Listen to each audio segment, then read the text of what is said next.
Welcome to Be Still. Tonight, we read the Book of Leviticus, from the King James Bible. Chapter 1.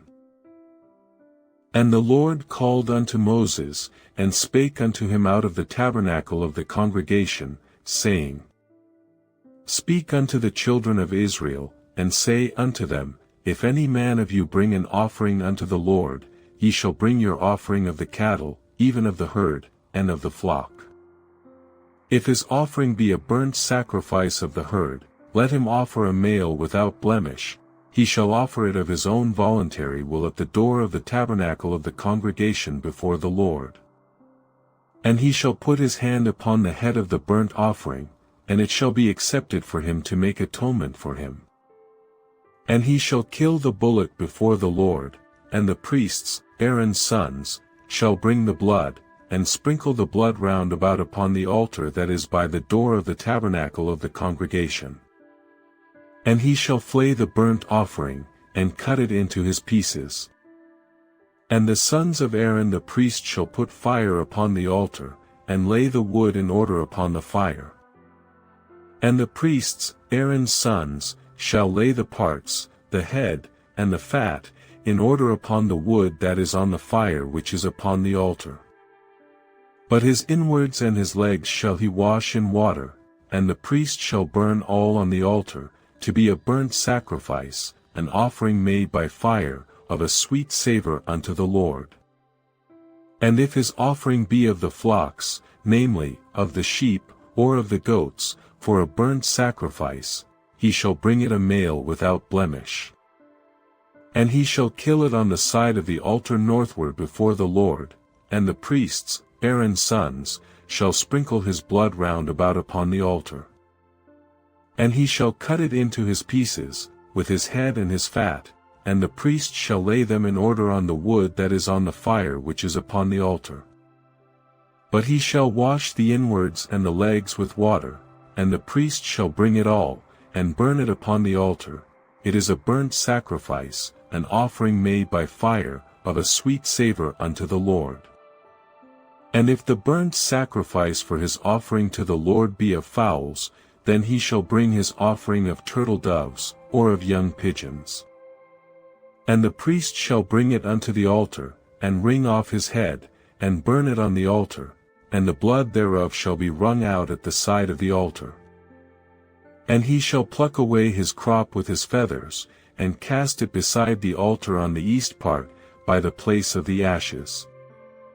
And he shall cleave it with the wings thereof, but shall not divide it asunder, and the priest shall burn it upon the altar, upon the wood that is upon the fire.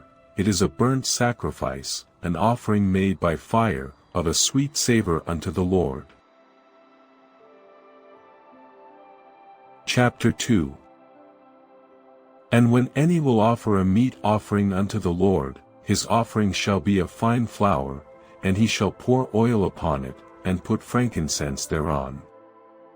And he shall bring it to Aaron's sons the priests, and he shall take thereout his handful of the flour thereof, and of the oil thereof, with all the frankincense thereof, and the priest shall burn the memorial of it upon the altar, to be an offering made by fire, of a sweet savour unto the Lord.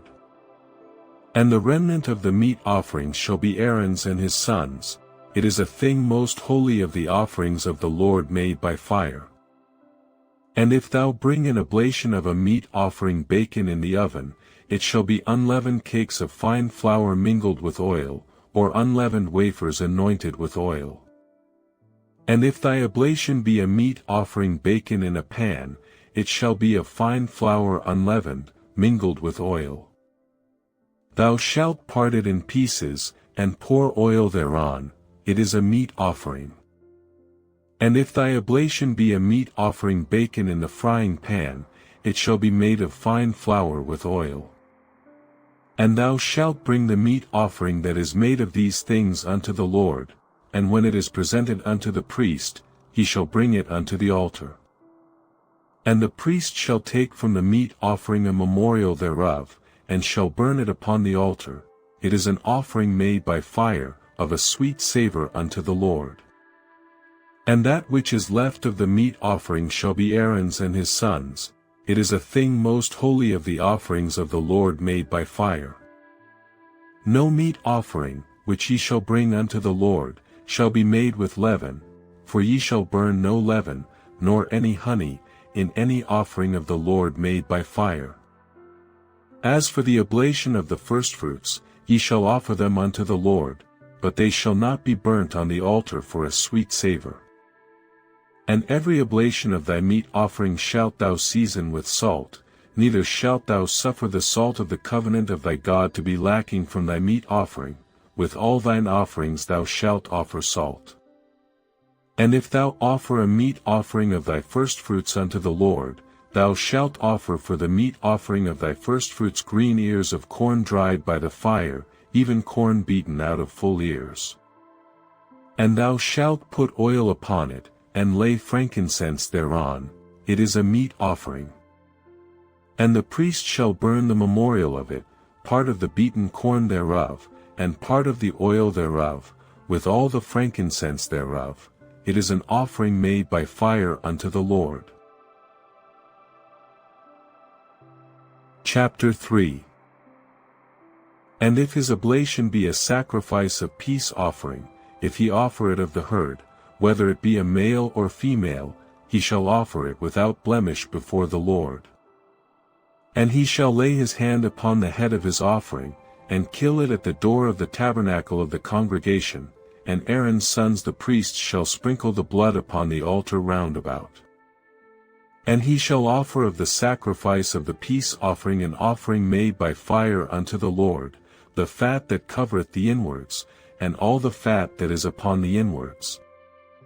And the 2 kidneys, and the fat that is on them, which is by the flanks, and the caul above the liver, with the kidneys, it shall he take away. And Aaron's sons shall burn it on the altar upon the burnt sacrifice, which is upon the wood that is on the fire. It is an offering made by fire, of a sweet savour unto the Lord. And if his offering for a sacrifice of peace offering unto the Lord be of the flock, male or female, he shall offer it without blemish. If he offer a lamb for his offering, then shall he offer it before the Lord.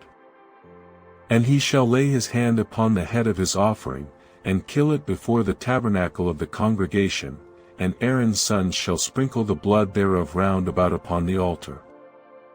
And he shall offer of the sacrifice of the peace offering an offering made by fire unto the Lord, the fat thereof, and the whole rump, it shall he take off hard by the backbone, and the fat that covereth the inwards, and all the fat that is upon the inwards.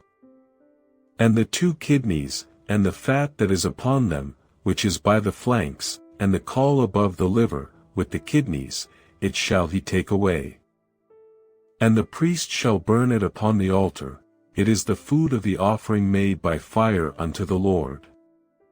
And if his offering be a goat, then he shall offer it before the Lord. And he shall lay his hand upon the head of it, and kill it before the tabernacle of the congregation, and the sons of Aaron shall sprinkle the blood thereof upon the altar round about.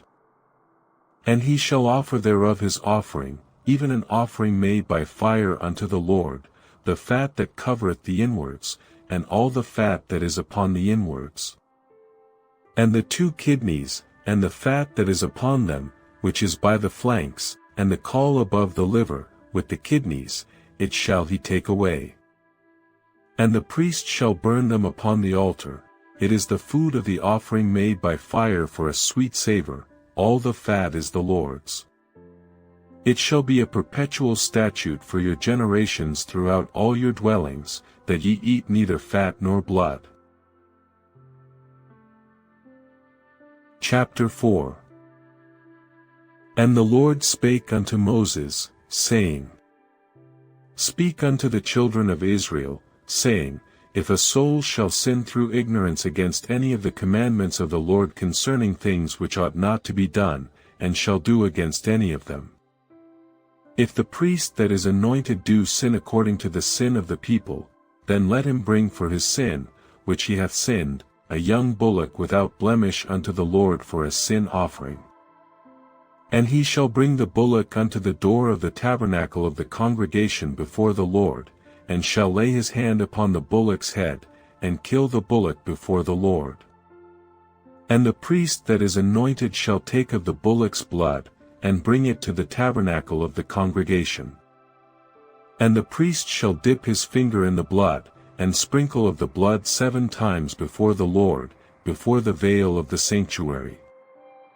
And the priest shall put some of the blood upon the horns of the altar of sweet incense before the Lord, which is in the tabernacle of the congregation, and shall pour all the blood of the bullock at the bottom of the altar of the burnt offering, which is at the door of the tabernacle of the congregation. And he shall take off from it all the fat of the bullock for the sin offering, the fat that covereth the inwards, and all the fat that is upon the inwards. And the 2 kidneys, and the fat that is upon them, which is by the flanks, and the caul above the liver, with the kidneys, it shall he take away. As it was taken off from the bullock of the sacrifice of peace offerings, and the priest shall burn them upon the altar of the burnt offering. And the skin of the bullock, and all his flesh, with his head, and with his legs, and his inwards, and his dung, even the whole bullock shall he carry forth without the camp unto a clean place, where the ashes are poured out, and burn him on the wood with fire, where the ashes are poured out shall he be burnt. And if the whole congregation of Israel sin through ignorance, and the thing be hid from the eyes of the assembly, and they have done somewhat against any of the commandments of the Lord concerning things which should not be done, and are guilty. When the sin, which they have sinned against it, is known, then the congregation shall offer a young bullock for the sin, and bring him before the tabernacle of the congregation. And the elders of the congregation shall lay their hands upon the head of the bullock before the Lord, and the bullock shall be killed before the Lord. And the priest that is anointed shall bring of the bullock's blood to the tabernacle of the congregation. And the priest shall dip his finger in some of the blood, and sprinkle it 7 times before the Lord, even before the veil. And he shall put some of the blood upon the horns of the altar which is before the Lord, that is in the tabernacle of the congregation, and shall pour out all the blood at the bottom of the altar of the burnt offering, which is at the door of the tabernacle of the congregation. And he shall take all his fat from him, and burn it upon the altar. And he shall do with the bullock as he did with the bullock for a sin offering, so shall he do with this, and the priest shall make an atonement for them, and it shall be forgiven them. And he shall carry forth the bullock without the camp, and burn him as he burned the first bullock. It is a sin offering for the congregation. When a ruler hath sinned, and done somewhat through ignorance against any of the commandments of the Lord his God concerning things which should not be done, and is guilty. Or if his sin, wherein he hath sinned, come to his knowledge, he shall bring his offering, a kid of the goats, a male without blemish. And he shall lay his hand upon the head of the goat, and kill it in the place where they kill the burnt offering before the Lord. It is a sin offering. And the priest shall take of the blood of the sin offering with his finger, and put it upon the horns of the altar of burnt offering, and shall pour out his blood at the bottom of the altar of burnt offering. And he shall burn all his fat upon the altar, as the fat of the sacrifice of peace offerings, and the priest shall make an atonement for him as concerning his sin, and it shall be forgiven him. And if any one of the common people sin through ignorance, while he doeth somewhat against any of the commandments of the Lord concerning things which ought not to be done, and be guilty. Or if his sin, which he hath sinned, come to his knowledge, then he shall bring his offering, a kid of the goats, a female without blemish, for his sin which he hath sinned. And he shall lay his hand upon the head of the sin offering, and slay the sin offering in the place of the burnt offering. And the priest shall take of the blood thereof with his finger, and put it upon the horns of the altar of burnt offering, and shall pour out all the blood thereof at the bottom of the altar. And he shall take away all the fat thereof, as the fat is taken away from off the sacrifice of peace offerings, and the priest shall burn it upon the altar for a sweet savor unto the Lord, and the priest shall make an atonement for him, and it shall be forgiven him. And if he bring a lamb for a sin offering, he shall bring it a female without blemish. And he shall lay his hand upon the head of the sin offering, and slay it for a sin offering in the place where they kill the burnt offering. And the priest shall take of the blood of the sin offering with his finger, and put it upon the horns of the altar of burnt offering, and shall pour out all the blood thereof at the bottom of the altar. And he shall take away all the fat thereof, as the fat of the lamb is taken away from the sacrifice of the peace offerings, and the priest shall burn them upon the altar, according to the offerings made by fire unto the Lord, and the priest shall make an atonement for his sin that he hath committed, and it shall be forgiven him. Chapter 5. And if a soul sin, and hear the voice of swearing, and is a witness, whether he hath seen or known of it, if he do not utter it, then he shall bear his iniquity. Or if a soul touch any unclean thing, whether it be a carcass of an unclean beast, or a carcass of unclean cattle, or the carcass of unclean creeping things, and if it be hidden from him, he also shall be unclean, and guilty. Or if he touch the uncleanness of man, whatsoever uncleanness it be that a man shall be defiled withal, and it be hid from him, when he knoweth of it, then he shall be guilty. Or if a soul swear, pronouncing with his lips to do evil, or to do good, whatsoever it be that a man shall pronounce with an oath, and it be hid from him, when he knoweth of it, then he shall be guilty in one of these. And it shall be, when he shall be guilty in one of these things, that he shall confess that he hath sinned in that thing. And he shall bring his trespass offering unto the Lord for his sin which he hath sinned, a female from the flock, a lamb or a kid of the goats, for a sin offering, and the priest shall make an atonement for him concerning his sin. And if he be not able to bring a lamb, then he shall bring for his trespass, which he hath committed, 2 turtle doves, or 2 young pigeons, unto the Lord, one for a sin offering, and the other for a burnt offering. And he shall bring them unto the priest, who shall offer that which is for the sin offering first, and wring off his head from his neck, but shall not divide it asunder.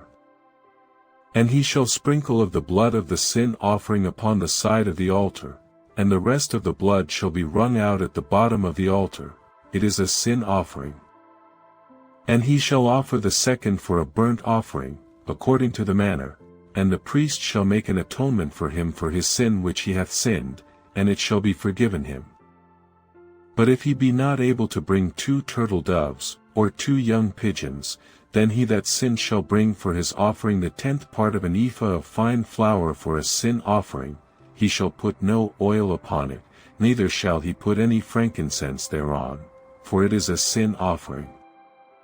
Then shall he bring it to the priest, and the priest shall take his handful of it, even a memorial thereof, and burn it on the altar, according to the offerings made by fire unto the Lord, it is a sin offering. And the priest shall make an atonement for him as touching his sin that he hath sinned in one of these, and it shall be forgiven him, and the remnant shall be the priest's, as a meat offering. And the Lord spake unto Moses, saying, If a soul commit a trespass, and sin through ignorance, in the holy things of the Lord, then he shall bring for his trespass unto the Lord a ram without blemish out of the flocks, with thy estimation by shekels of silver, after the shekel of the sanctuary, for a trespass offering.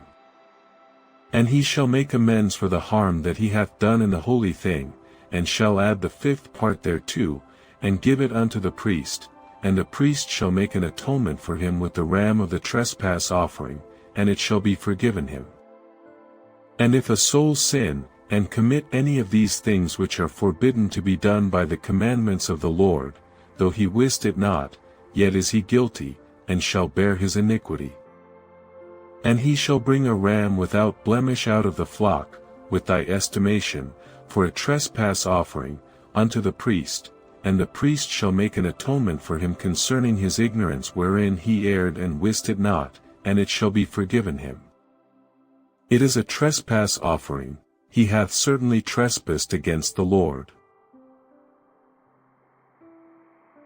Chapter 6.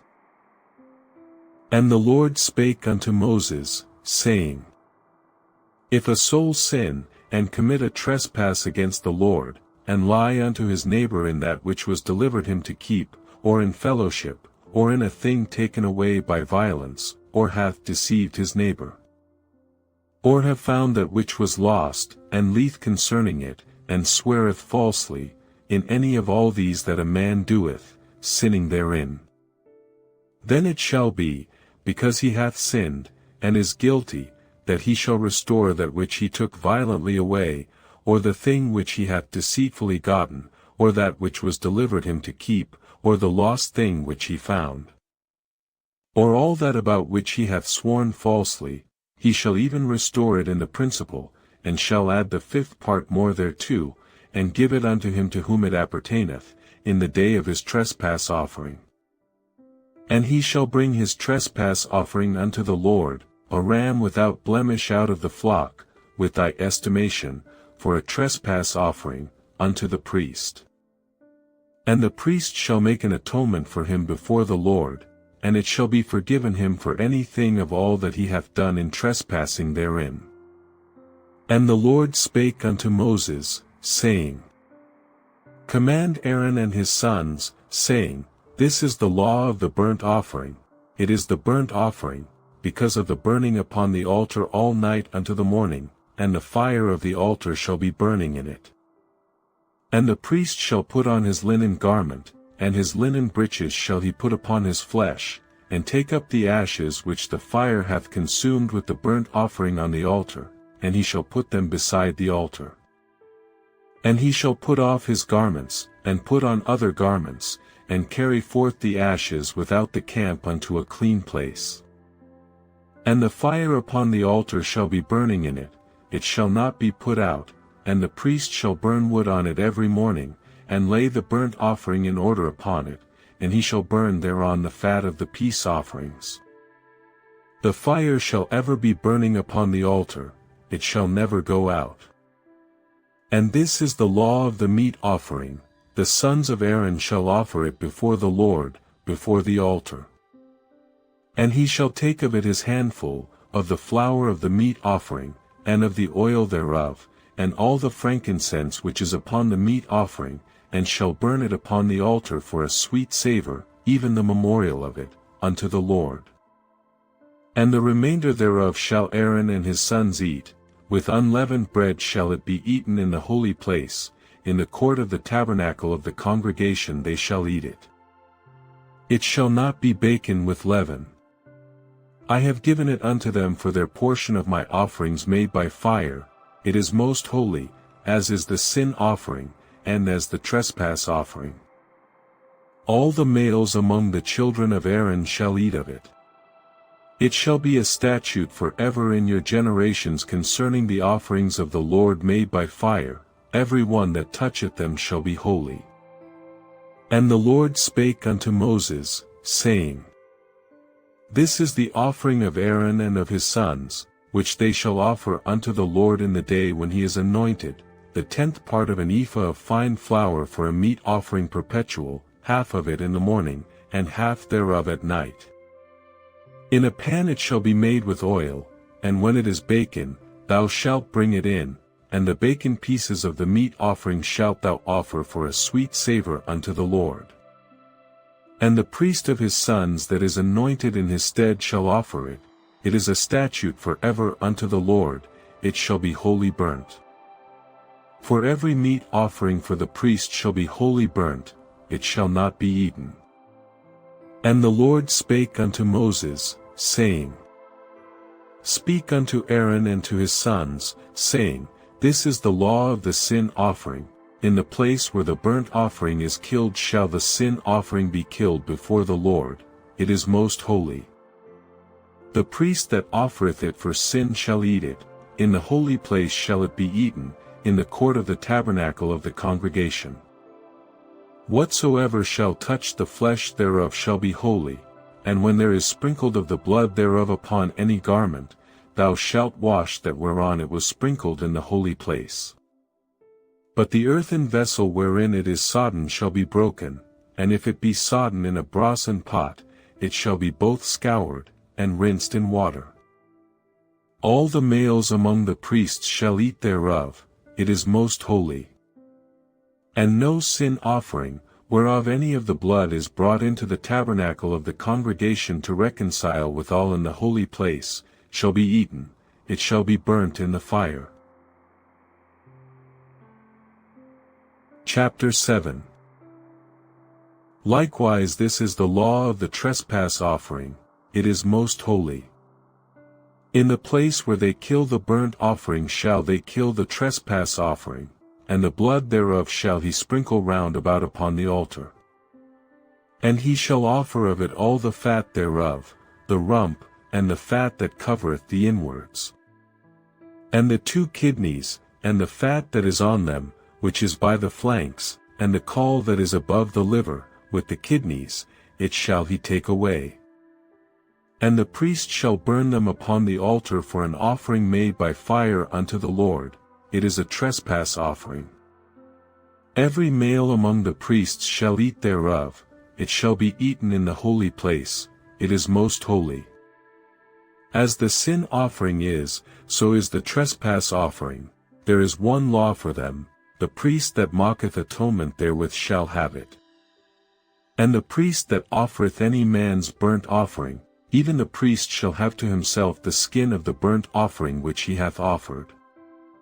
And all the meat offering that is baken in the oven, and all that is dressed in the frying pan, and in the pan, shall be the priest's that offereth it. And every meat offering, mingled with oil, and dry, shall all the sons of Aaron have, one as much as another. And this is the law of the sacrifice of peace offerings, which he shall offer unto the Lord.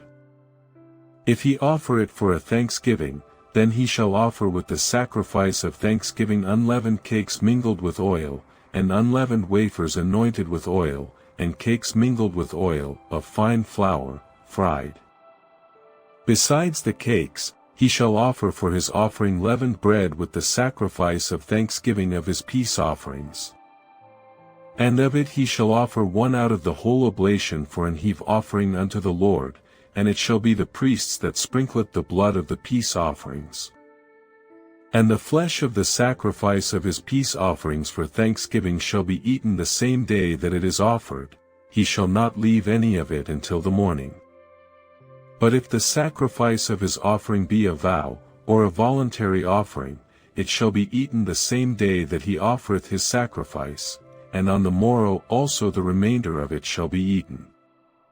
But the remainder of the flesh of the sacrifice on the 3rd day shall be burnt with fire.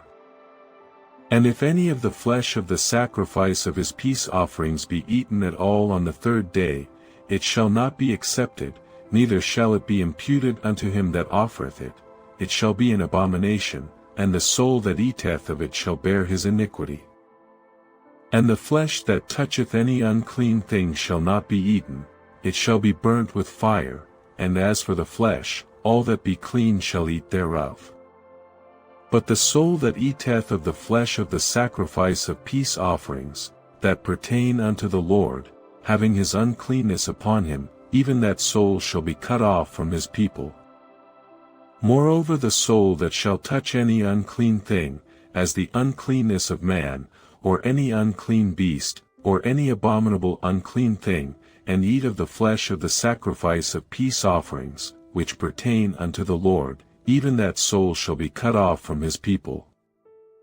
And the Lord spake unto Moses, saying, Speak unto the children of Israel, saying, Ye shall eat no manner of fat, of ox, or of sheep, or of goat. And the fat of the beast that dieth of itself, and the fat of that which is torn with beasts, may be used in any other use, but ye shall in no wise eat of it. For whosoever eateth the fat of the beast, of which men offer an offering made by fire unto the Lord, even the soul that eateth it shall be cut off from his people. Moreover ye shall eat no manner of blood, whether it be of fowl or of beast, in any of your dwellings. Whatsoever soul it be that eateth any manner of blood, even that soul shall be cut off from his people. And the Lord spake unto Moses, saying, Speak unto the children of Israel, saying, He that offereth the sacrifice of his peace offerings unto the Lord shall bring his oblation unto the Lord of the sacrifice of his peace offerings.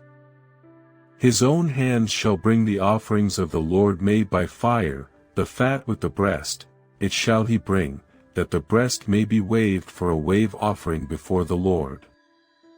And the priest shall burn the fat upon the altar, but the breast shall be Aaron's and his sons'. And the right shoulder shall ye give unto the priest for an heave offering of the sacrifices of your peace offerings. He among the sons of Aaron, that offereth the blood of the peace offerings, and the fat, shall have the right shoulder for his part. For the wave breast and the heave shoulder have I taken of the children of Israel from off the sacrifices of their peace offerings, and have given them unto Aaron the priest and unto his sons by a statute forever from among the children of Israel. This is the portion of the anointing of Aaron, and of the anointing of his sons, out of the offerings of the Lord made by fire, in the day when he presented them to minister unto the Lord in the priest's office, which the Lord commanded to be given them of the children of Israel, in the day that he anointed them, by a statute forever throughout their generations. This is the law of the burnt offering, of the meat offering, and of the sin offering, and of the trespass offering, and of the consecrations, and of the sacrifice of the peace offerings, which the Lord commanded Moses in Mount Sinai, in the day that he commanded the children of Israel to offer their oblations unto the Lord, in the wilderness of Sinai. Chapter 8. And the Lord spake unto Moses, saying, Take Aaron and his sons with him, and the garments, and the anointing oil, and a bullock for the sin offering, and 2 rams, and a basket of unleavened bread. And gather thou all the congregation together unto the door of the tabernacle of the congregation. And Moses did as the Lord commanded him, and the assembly was gathered together unto the door of the tabernacle of the congregation. And Moses said unto the congregation, This is the thing which the Lord commanded to be done. And Moses brought Aaron and his sons, and washed them with water. And he put upon him the coat, and girded him with the girdle, and clothed him with the robe, and put the ephod upon him, and he girded him with the curious girdle of the ephod, and bound it unto him therewith. And he put the breastplate upon him, also he put in the breastplate the Urim and the Thummim. And he put the mitre upon his head, also upon the mitre, even upon his forefront, did he put the golden plate, the holy crown, as the Lord commanded Moses. And Moses took the anointing oil, and anointed the tabernacle and all that was therein, and sanctified them. And he sprinkled thereof upon the altar 7 times, and anointed the altar and all his vessels, both the laver and his foot, to sanctify them. And he poured of the anointing oil upon Aaron's head, and anointed him, to sanctify him. And Moses brought Aaron's sons, and put coats upon them, and girded them with girdles, and put bonnets upon them, as the Lord commanded Moses. And he brought the bullock for the sin offering, and Aaron and his sons laid their hands upon the head of the bullock for the sin offering. And he slew it, and Moses took the blood, and put it upon the horns of the altar round about with his finger, and purified the altar, and poured the blood at the bottom of the altar, and sanctified it, to make reconciliation upon it. And he took all the fat that was upon the inwards, and caul above the liver, and the 2 kidneys, and their fat, and Moses burned it upon the altar. But the bullock, and his hide, his flesh, and his dung, he burnt with fire without the camp, as the Lord commanded Moses. And he brought the ram for the burnt offering, and Aaron and his sons laid their hands upon the head of the ram. And he killed it, and Moses sprinkled the blood upon the altar round about. And he cut the ram into pieces, and Moses burnt the head, and the pieces, and the fat. And he washed the inwards and the legs in water, and Moses burnt the whole ram upon the altar. It was a burnt sacrifice for a sweet savor, and an offering made by fire unto the Lord, as the Lord commanded Moses. And he brought the other ram, the ram of consecration, and Aaron and his sons laid their hands upon the head of the ram. And he slew it, and Moses took of the blood of it, and put it upon the tip of Aaron's right ear, and upon the thumb of his right hand, and upon the great toe of his right foot. And he brought Aaron's sons, and Moses put of the blood upon the tip of their right ear, and upon the thumbs of their right hands, and upon the great toes of their right feet, and Moses sprinkled the blood upon the altar round about. And he took the fat, and the rump, and all the fat that was upon the inwards, and the caul above the liver, and the 2 kidneys, and their fat, and the right shoulder.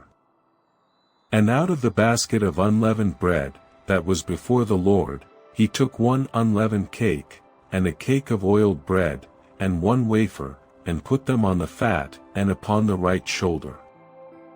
And he put all upon Aaron's hands, and upon his sons' hands, and waved them for a wave offering before the Lord. And Moses took them from off their hands, and burnt them on the altar upon the burnt offering. They were consecrations for a sweet savor. It is an offering made by fire unto the Lord. And Moses took the breast, and waved it for a wave offering before the Lord, for of the ram of consecration it was Moses' part, as the Lord commanded Moses. And Moses took of the anointing oil, and of the blood which was upon the altar, and sprinkled it upon Aaron, and upon his garments, and upon his sons, and upon his sons' garments with him, and sanctified Aaron, and his garments, and his sons' garments with him. And Moses said unto Aaron and to his sons, Boil the flesh at the door of the tabernacle of the congregation, and there eat it with the bread that is in the basket of consecrations, as I commanded, saying, Aaron and his sons shall eat it. And that which remaineth of the flesh and of the bread shall ye burn with fire. And ye shall not go out of the door of the tabernacle of the congregation in 7 days, until the days of your consecration be at an end, for 7 days shall he consecrate you. As he hath done this day, so the Lord hath commanded to do, to make an atonement for you. Therefore shall ye abide at the door of the tabernacle of the congregation day and night 7 days, and keep the charge of the Lord, that ye die not, for so I am commanded. So Aaron and his sons did all things which the Lord commanded by the hand of Moses. Chapter 9. And it came to pass on the 8th day, that Moses called Aaron and his sons, and the elders of Israel. And he said unto Aaron, Take thee a young calf for a sin offering, and a ram for a burnt offering, without blemish, and offer them before the Lord. And unto the children of Israel thou shalt speak, saying, Take ye a kid of the goats for a sin offering, and a calf and a lamb, both of the first year, without blemish, for a burnt offering. Also a bullock and a ram for peace offerings, to sacrifice before the Lord, and a meat offering mingled with oil, for today the Lord will appear unto you. And they brought that which Moses commanded before the tabernacle of the congregation, and all the congregation drew near and stood before the Lord.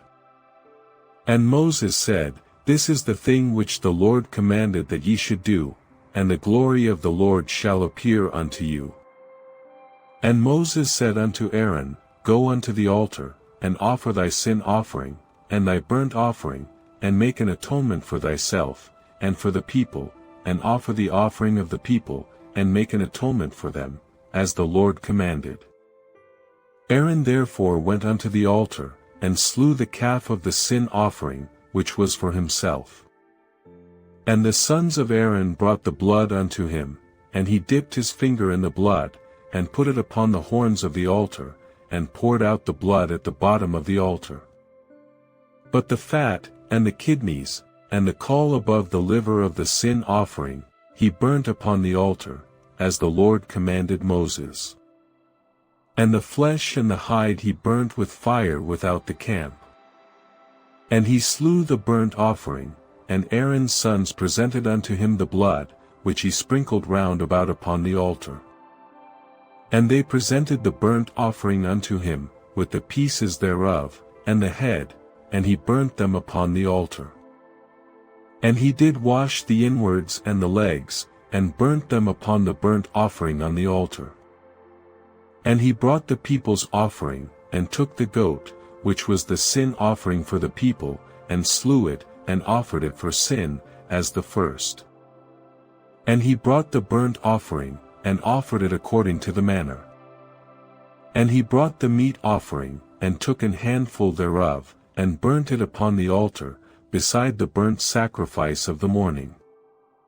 He slew also the bullock and the ram for a sacrifice of peace offerings, which was for the people, and Aaron's sons presented unto him the blood, which he sprinkled upon the altar round about. And the fat of the bullock and of the ram, the rump, and that which covereth the inwards, and the kidneys, and the caul above the liver. And they put the fat upon the breasts, and he burnt the fat upon the altar.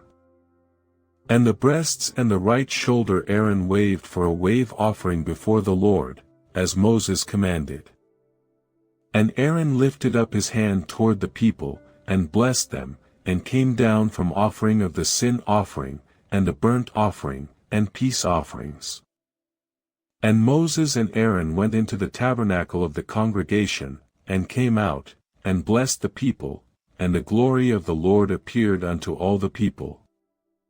And there came a fire out from before the Lord, and consumed upon the altar the burnt offering and the fat, which when all the people saw, they shouted, and fell on their faces.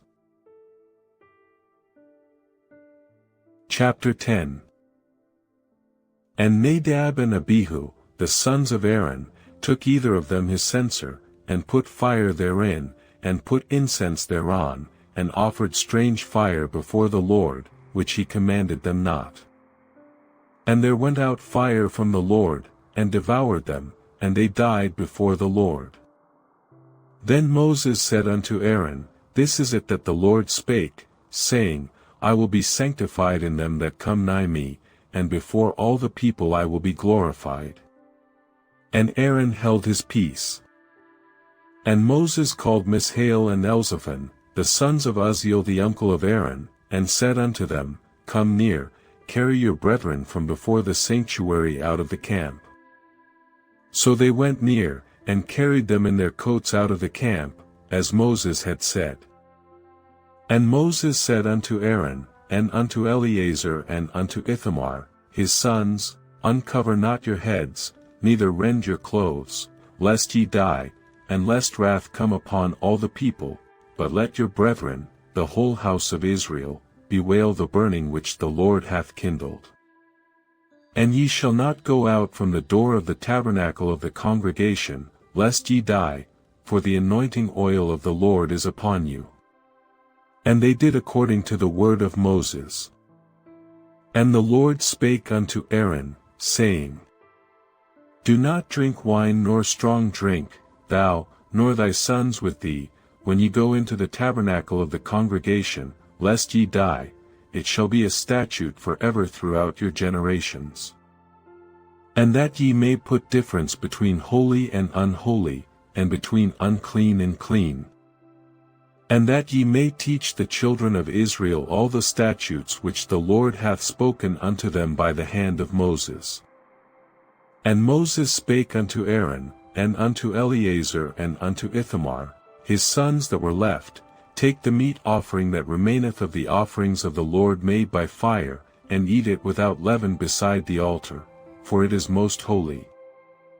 And ye shall eat it in the holy place, because it is thy due, and thy sons' due, of the sacrifices of the Lord made by fire, for so I am commanded. And the wave breast and heave shoulder shall ye eat in a clean place, thou, and thy sons, and thy daughters with thee, for they be thy due, and thy sons' due, which are given out of the sacrifices of peace offerings of the children of Israel. The heave shoulder and the wave breast shall they bring with the offerings made by fire of the fat, to wave it for a wave offering before the Lord, and it shall be thine, and thy sons with thee, by a statute forever, as the Lord hath commanded.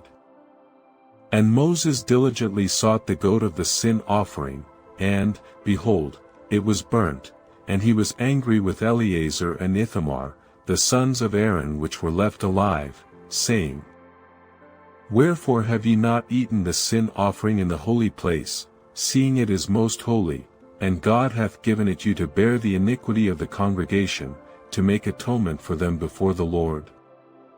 Behold, the blood of it was not brought in within the holy place, ye should indeed have eaten it in the holy place, as I commanded. And Aaron said unto Moses, Behold, this day have they offered their sin offering and their burnt offering before the Lord, and such things have befallen me, and if I had eaten the sin offering today, should it have been accepted in the sight of the Lord? And when Moses heard that, he was content. Chapter 11. And the Lord spake unto Moses and to Aaron, saying unto them, Speak unto the children of Israel, saying, These are the beasts which ye shall eat among all the beasts that are on the earth. Whatsoever partake the hoof, and is cloven-footed, and cheweth the cud, among the beasts, that shall ye eat. Nevertheless these shall ye not eat of them that chew the cud, or of them that divide the hoof, as the camel, because he cheweth the cud, but divideth not the hoof, he is unclean unto you. And the coney, because he cheweth the cud, but divideth not the hoof, he is unclean unto you. And the hare, because he cheweth the cud, but divideth not the hoof, he is unclean unto you. And the swine, though he divide the hoof, and be cloven-footed, yet he cheweth not the cud, he is unclean to you. Of their flesh shall ye not eat, and their carcass shall ye not touch, they are unclean to you. These shall ye eat of all that are in the waters, whatsoever hath fins and scales in the waters, in the seas, and in the rivers, them shall ye eat. And all that have not fins and scales in the seas, and in the rivers, of all that move in the waters, and of any living thing which is in the waters, they shall be an abomination unto you. They shall be even an abomination unto you, ye shall not eat of their flesh, but ye shall have their carcasses in abomination. Whatsoever hath no fins nor scales in the waters, that shall be an abomination unto you. And these are they which ye shall have an abomination among the fowls, they shall not be eaten, they are an abomination, the eagle, and the ossifrage, and the osprey, and the vulture, and the kite after his kind, every raven after his kind, and the owl, and the night hawk, and the cuckoo, and the hawk after his kind, and the little owl, and the cormorant, and the great owl, and the swan, and the pelican, and the gier eagle, and the stork, the heron after her kind, and the lapwing, and the bat. All fowls that creep, going upon all four, shall be an abomination unto you. Yet these may ye eat of every flying creeping thing that goeth upon all four, which have legs above their feet, to leap withal upon the earth. Even these of them ye may eat, the locust after his kind, and the bald locust after his kind, and the beetle after his kind, and the grasshopper after his kind. But all other flying creeping things, which have 4 feet, shall be an abomination unto you. And for these ye shall be unclean, whosoever toucheth the carcass of them shall be unclean until the even. And whosoever beareth aught of the carcass of them shall wash his clothes, and be unclean until the even. The carcasses of every beast which divideth the hoof, and is not cloven-footed, nor cheweth the cud, are unclean unto you, every one that toucheth them shall be unclean. And whatsoever goeth upon his paws, among all manner of beasts that go on all four, those are unclean unto you, whoso toucheth their carcass shall be unclean until the even. And he that beareth the carcass of them shall wash his clothes, and be unclean until the even, they are unclean unto you. These also shall be unclean unto you among the creeping things that creep upon the earth, the weasel, and the mouse, and the tortoise after his kind, and the ferret, and the chameleon, and the lizard, and the snail, and the mole. These are unclean to you among all that creep, whosoever doth touch them, when they be dead, shall be unclean until the even.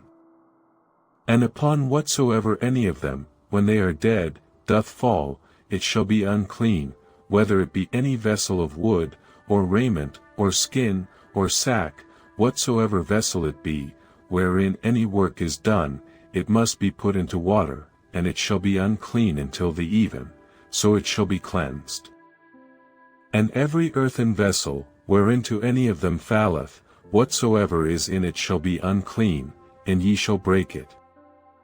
Of all meat which may be eaten, that on which such water cometh shall be unclean, and all drink that may be drunk in every such vessel shall be unclean.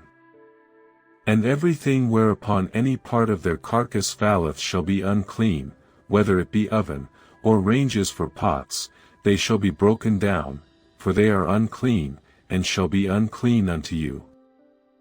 Nevertheless a fountain or pit, wherein there is plenty of water, shall be clean, but that which toucheth their carcass shall be unclean.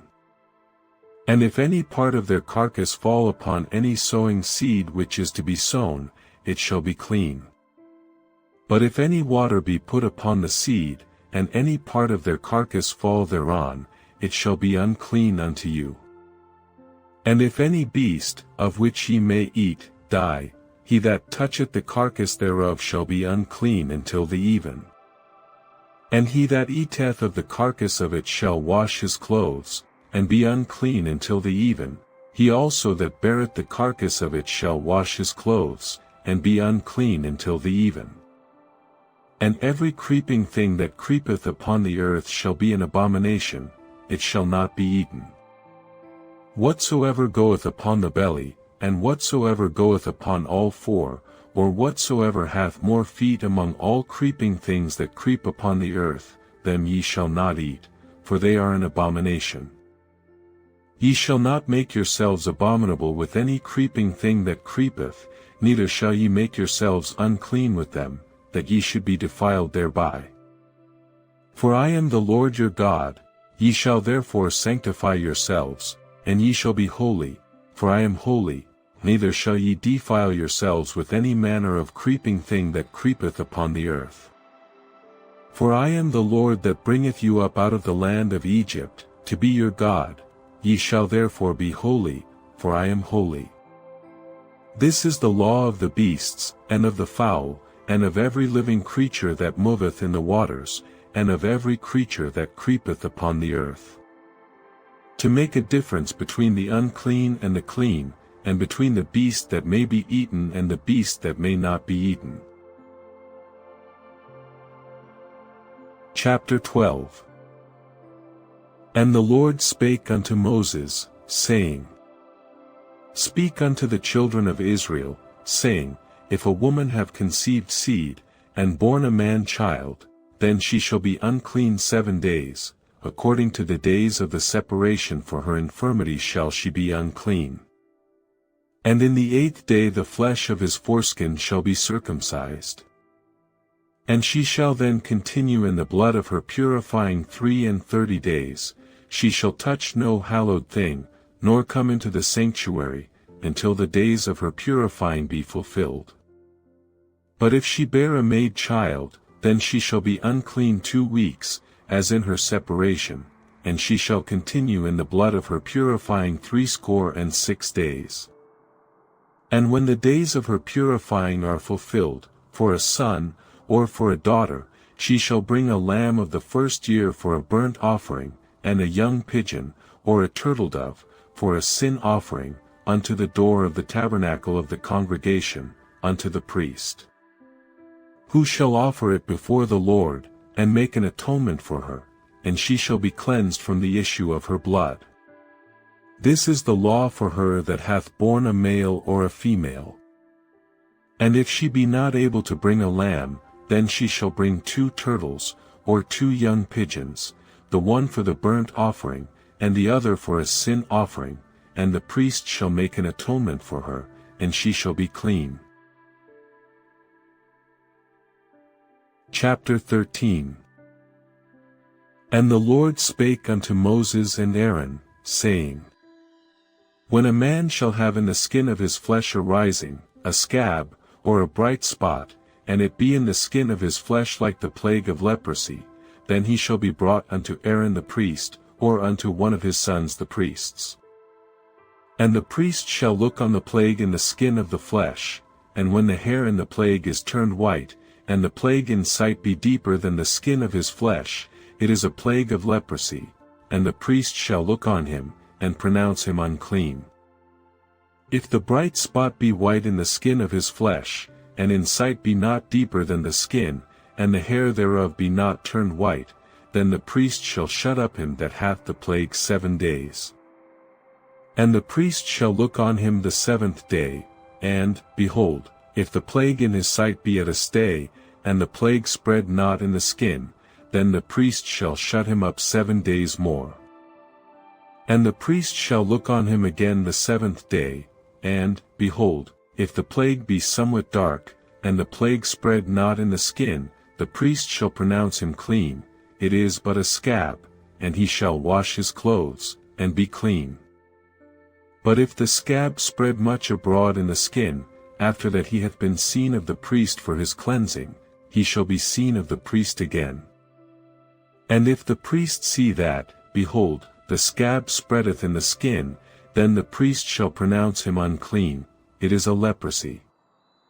When the plague of leprosy is in a man, then he shall be brought unto the priest. And the priest shall see him, and, behold, if the rising be white in the skin, and it have turned the hair white, and there be quick raw flesh in the rising. It is an old leprosy in the skin of his flesh, and the priest shall pronounce him unclean, and shall not shut him up, for he is unclean. And if a leprosy break out abroad in the skin, and the leprosy cover all the skin of him that hath the plague from his head even to his foot, wheresoever the priest looketh, then the priest shall consider, and, behold, if the leprosy have covered all his flesh, he shall pronounce him clean that hath the plague, it is all turned white, he is clean. But when raw flesh appeareth in him, he shall be unclean. And the priest shall see the raw flesh, and pronounce him to be unclean, for the raw flesh is unclean, it is a leprosy. Or if the raw flesh turn again, and be changed unto white, he shall come unto the priest. And the priest shall see him, and, behold, if the plague be turned into white, then the priest shall pronounce him clean that hath the plague, he is clean. The flesh also, in which, even in the skin thereof, was a boil, and is healed. And in the place of the boil there be a white rising, or a bright spot, white, and somewhat reddish, and it be shewed to the priest.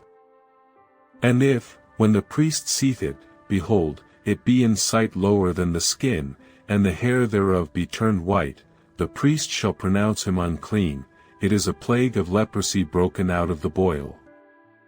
But if the priest look on it, and, behold, there be no white hairs therein, and if it be not lower than the skin, but be somewhat dark, then the priest shall shut him up 7 days.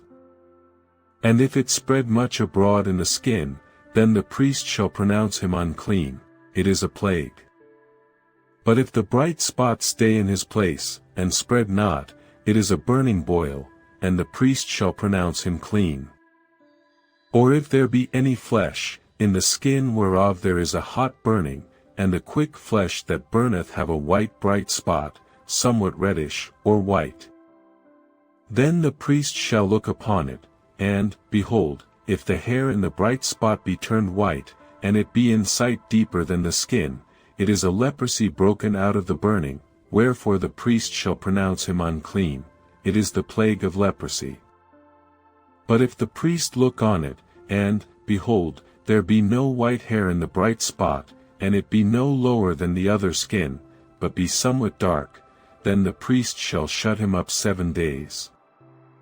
And the priest shall look upon him the 7th day, and if it be spread much abroad in the skin, then the priest shall pronounce him unclean. It is the plague of leprosy. And if the bright spot stay in his place, and spread not in the skin, but it be somewhat dark, it is a rising of the burning, and the priest shall pronounce him clean, for it is an inflammation of the burning. If a man or woman have a plague upon the head or the beard, then the priest shall see the plague, and, behold, if it be in sight deeper than the skin, and there be in it a yellow thin hair, then the priest shall pronounce him unclean. It is a dry skull, even a leprosy upon the head or beard. And if the priest look on the plague of the skull, and, behold, it be not in sight deeper than the skin, and that there is no black hair in it, then the priest shall shut up him that hath the plague of the skull 7 days. And in the 7th day the priest shall look on the plague, and, behold, if the skull spread not, and there be in it no yellow hair, and the skull be not in sight deeper than the skin, he shall be shaven, but the skull shall he not shave, and the priest shall shut up him that hath the skull 7 days more. And in the 7th day the priest shall look on the skull, and, behold, if the skull be not spread in the skin, nor be in sight deeper than the skin, then the priest shall pronounce him clean, and he shall wash his clothes, and be clean. But if the skull spread much in the skin after his cleansing, then the priest shall look on him, and, behold, if the skull be spread in the skin, the priest shall not seek for yellow hair, he is unclean. But if the skull be in his sight at a stay, and that there is black hair grown up therein, the skull is healed, he is clean, and the priest shall pronounce him clean. If a man also or a woman have in the skin of their flesh bright spots, even white bright spots, then the priest shall look, and, behold, if the bright spots in the skin of their flesh be darkish white, it is a freckled spot that groweth in the skin, he is clean. And the man whose hair is fallen off his head, he is bald, yet is he clean. And he that hath his hair fallen off from the part of his head toward his face, he is forehead bald, yet is he clean. And if there be in the bald head, or bald forehead, a white reddish sore, it is a leprosy sprung up in his bald head, or his bald forehead. Then the priest shall look upon it, and, behold, if the rising of the sore be white reddish in his bald head, or in his bald forehead, as the leprosy appeareth in the skin of the flesh, he is a leprous man, he is unclean, the priest shall pronounce him utterly unclean, his plague is in his head. And the leper in whom the plague is, his clothes shall be rent, and his head bare, and he shall put a covering upon his upper lip, and shall cry, Unclean, unclean. All the days wherein the plague shall be in him he shall be defiled, he is unclean, he shall dwell alone, without the camp shall his habitation be. The garment also that the plague of leprosy is in, whether it be a woolen garment, or a linen garment, whether it be in the warp, or woof, of linen, or of woolen, whether in a skin, or in anything made of skin. And if the plague be greenish or reddish in the garment, or in the skin, either in the warp, or in the woof, or in anything of skin, it is a plague of leprosy, and shall be shewed unto the priest. And the priest shall look upon the plague, and shut up it that hath the plague 7 days. And he shall look on the plague on the 7th day, if the plague be spread in the garment, either in the warp, or in the woof, or in a skin, or in any work that is made of skin, the plague is a fretting leprosy, it is unclean. He shall therefore burn that garment, whether warp or woof, in woolen or in linen, or anything of skin, wherein the plague is, for it is a fretting leprosy, it shall be burnt in the fire. And if the priest shall look, and, behold, the plague be not spread in the garment, either in the warp, or in the woof, or in anything of skin, then the priest shall command that they wash the thing wherein the plague is, and he shall shut it up 7 days more. And the priest shall look on the plague, after that it is washed, and, behold, if the plague have not changed his color, and the plague be not spread, it is unclean, thou shalt burn it in the fire, it is fret inward, whether it be bare within or without. And if the priest look, and, behold, the plague be somewhat dark after the washing of it, then he shall rend it out of the garment, or out of the skin, or out of the warp, or out of the woof. And if it appear still in the garment, either in the warp, or in the woof, or in anything of skin, it is a spreading plague, thou shalt burn that wherein the plague is with fire. And the garment, either warp, or woof, or whatsoever thing of skin it be, which thou shalt wash, if the plague be departed from them, then it shall be washed the second time, and shall be clean. This is the law of the plague of leprosy in a garment of woolen or linen, either in the warp, or woof, or anything of skins, to pronounce it clean, or to pronounce it unclean. Chapter 14. And the Lord spake unto Moses, saying, This shall be the law of the leper in the day of his cleansing, he shall be brought unto the priest. And the priest shall go forth out of the camp, and the priest shall look, and, behold, if the plague of leprosy be healed in the leper. Then shall the priest command to take for him that is to be cleansed 2 birds alive and clean, and cedar wood, and scarlet, and hyssop. And the priest shall command that one of the birds be killed in an earthen vessel over running water. As for the living bird, he shall take it, and the cedar wood, and the scarlet, and the hyssop, and shall dip them and the living bird in the blood of the bird that was killed over the running water. And he shall sprinkle upon him that is to be cleansed from the leprosy 7 times, and shall pronounce him clean, and shall let the living bird loose into the open field. And he that is to be cleansed shall wash his clothes, and shave off all his hair, and wash himself in water, that he may be clean, and after that he shall come into the camp, and shall tarry abroad out of his tent 7 days. But it shall be on the 7th day, that he shall shave all his hair off his head and his beard and his eyebrows, even all his hair he shall shave off, and he shall wash his clothes, also he shall wash his flesh in water, and he shall be clean. And on the 8th day he shall take 2 he-lambs without blemish, and 1 ewe lamb of the first year without blemish, and 3/10 deals of fine flour for a meat offering, mingled with oil, and 1 log of oil. And the priest that maketh him clean shall present the man that is to be made clean, and those things, before the Lord, at the door of the tabernacle of the congregation. And the priest shall take 1 he-lamb, and offer him for a trespass offering, and the log of oil, and wave them for a wave offering before the Lord. And he shall slay the lamb in the place where he shall kill the sin offering and the burnt offering, in the holy place, for as the sin offering is the priest's, so is the trespass offering, it is most holy. And the priest shall take some of the blood of the trespass offering, and the priest shall put it upon the tip of the right ear of him that is to be cleansed, and upon the thumb of his right hand, and upon the great toe of his right foot. And the priest shall take some of the log of oil, and pour it into the palm of his own left hand. And the priest shall dip his right finger in the oil that is in his left hand, and shall sprinkle of the oil with his finger 7 times before the Lord. And of the rest of the oil that is in his hand shall the priest put upon the tip of the right ear of him that is to be cleansed, and upon the thumb of his right hand, and upon the great toe of his right foot, upon the blood of the trespass offering.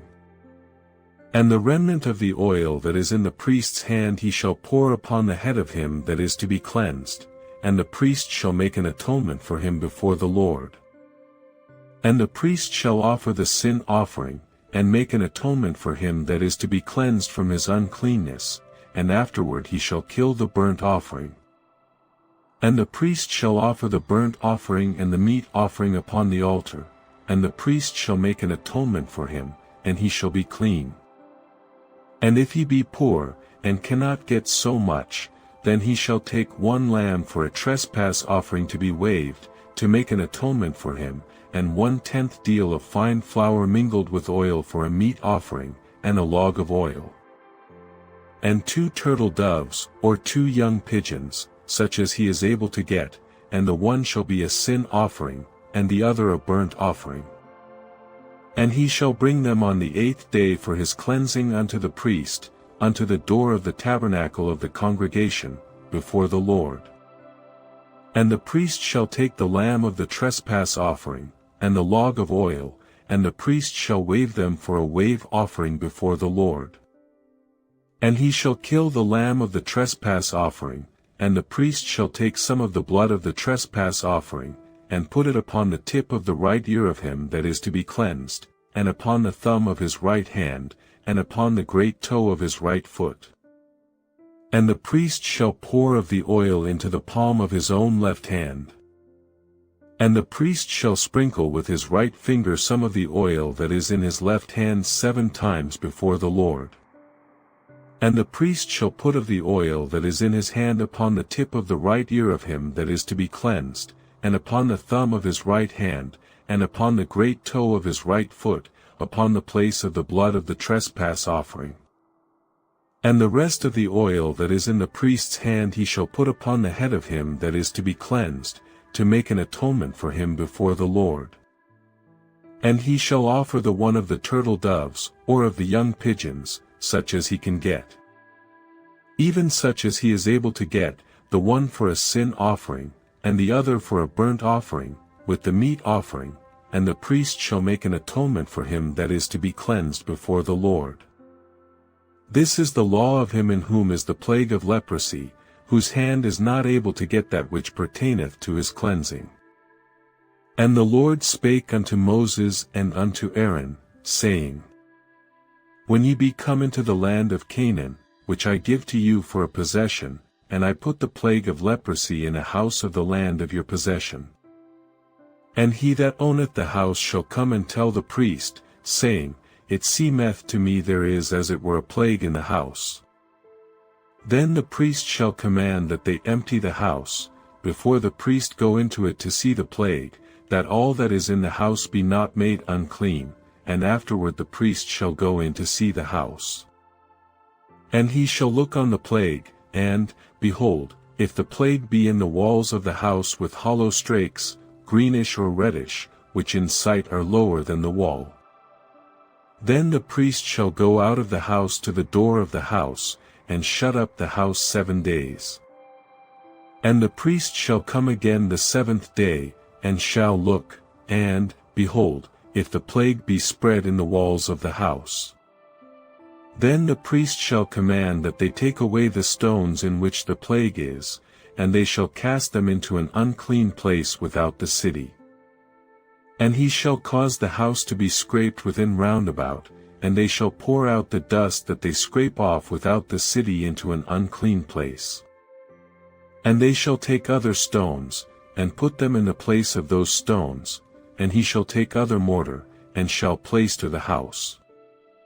And if the plague come again, and break out in the house, after that he hath taken away the stones, and after he hath scraped the house, and after it is plastered, then the priest shall come and look, and, behold, if the plague be spread in the house, it is a fretting leprosy in the house, it is unclean. And he shall break down the house, the stones of it, and the timber thereof, and all the mortar of the house, and he shall carry them forth out of the city into an unclean place. Moreover he that goeth into the house all the while that it is shut up shall be unclean until the even. And he that lieth in the house shall wash his clothes, and he that eateth in the house shall wash his clothes. And if the priest shall come in, and look upon it, and, behold, the plague hath not spread in the house, after the house was plaistered, then the priest shall pronounce the house clean, because the plague is healed. And he shall take to cleanse the house 2 birds, and cedar wood, and scarlet, and hyssop. And he shall kill the one of the birds in an earthen vessel over running water. And he shall take the cedar wood, and the hyssop, and the scarlet, and the living bird, and dip them in the blood of the slain bird, and in the running water, and sprinkle the house 7 times.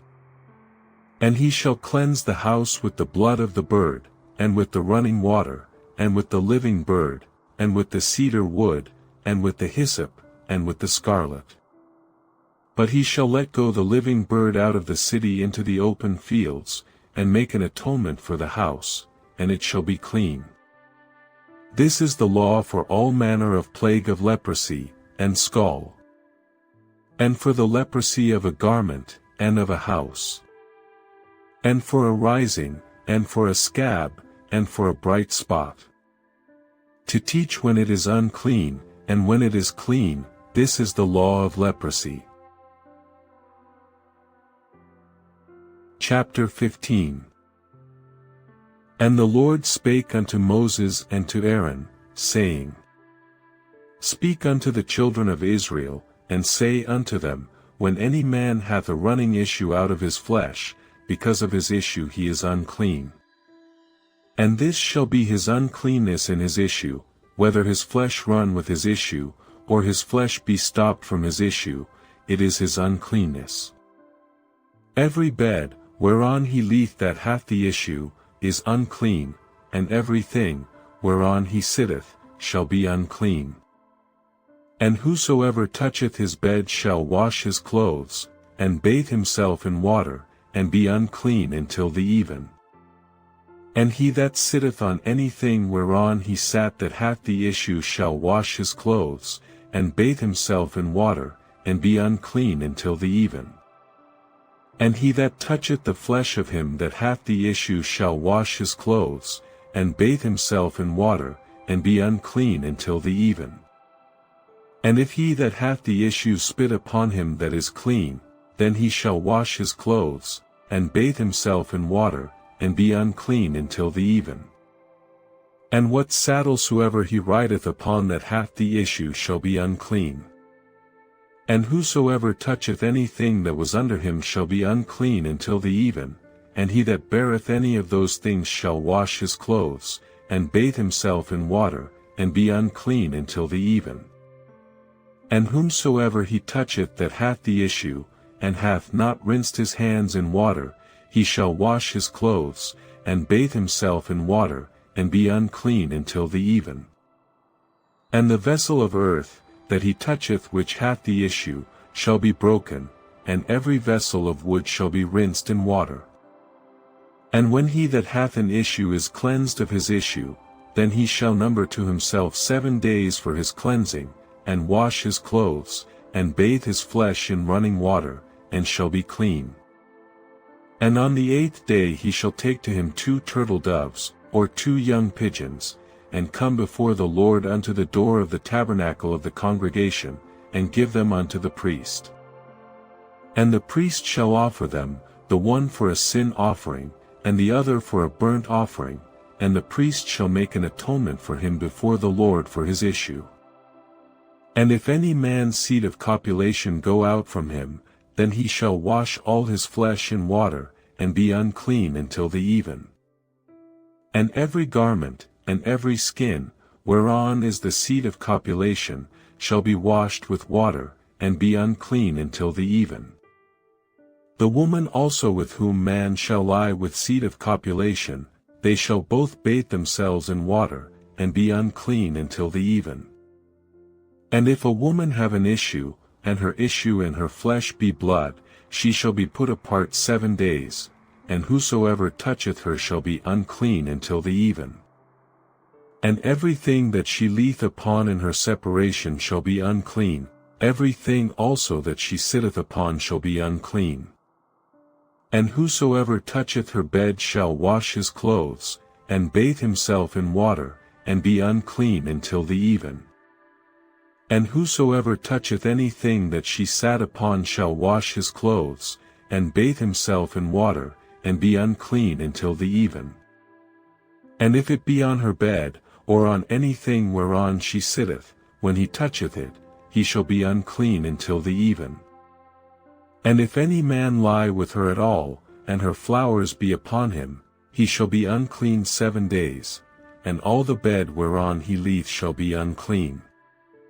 And if a woman have an issue of her blood many days out of the time of her separation, or if it run beyond the time of her separation, all the days of the issue of her uncleanness shall be as the days of her separation, she shall be unclean. Every bed whereon she lieth all the days of her issue shall be unto her as the bed of her separation, and whatsoever she sitteth upon shall be unclean, as the uncleanness of her separation. And whosoever toucheth those things shall be unclean, and shall wash his clothes, and bathe himself in water, and be unclean until the even.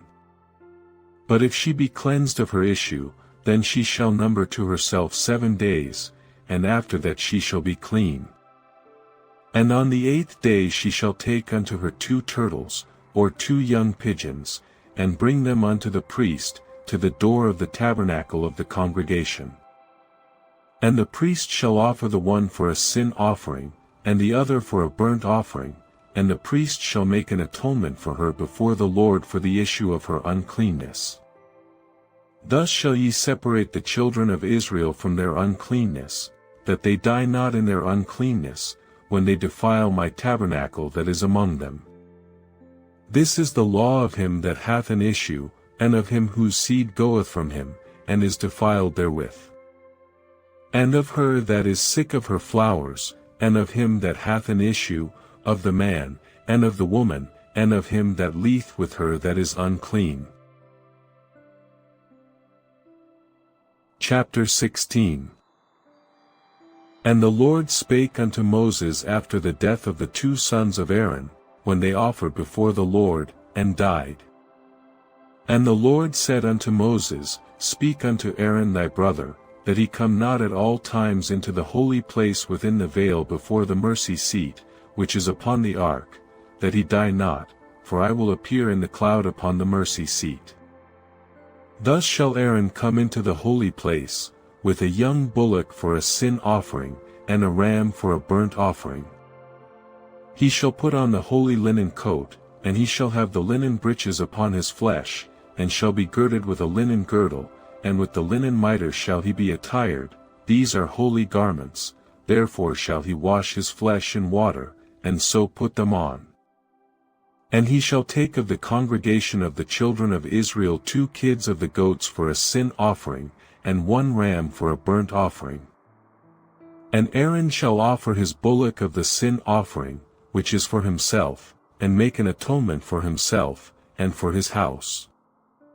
And he shall take the 2 goats, and present them before the Lord at the door of the tabernacle of the congregation.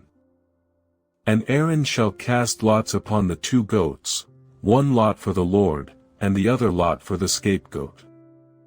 And Aaron shall bring the goat upon which the Lord's lot fell, and offer him for a sin offering.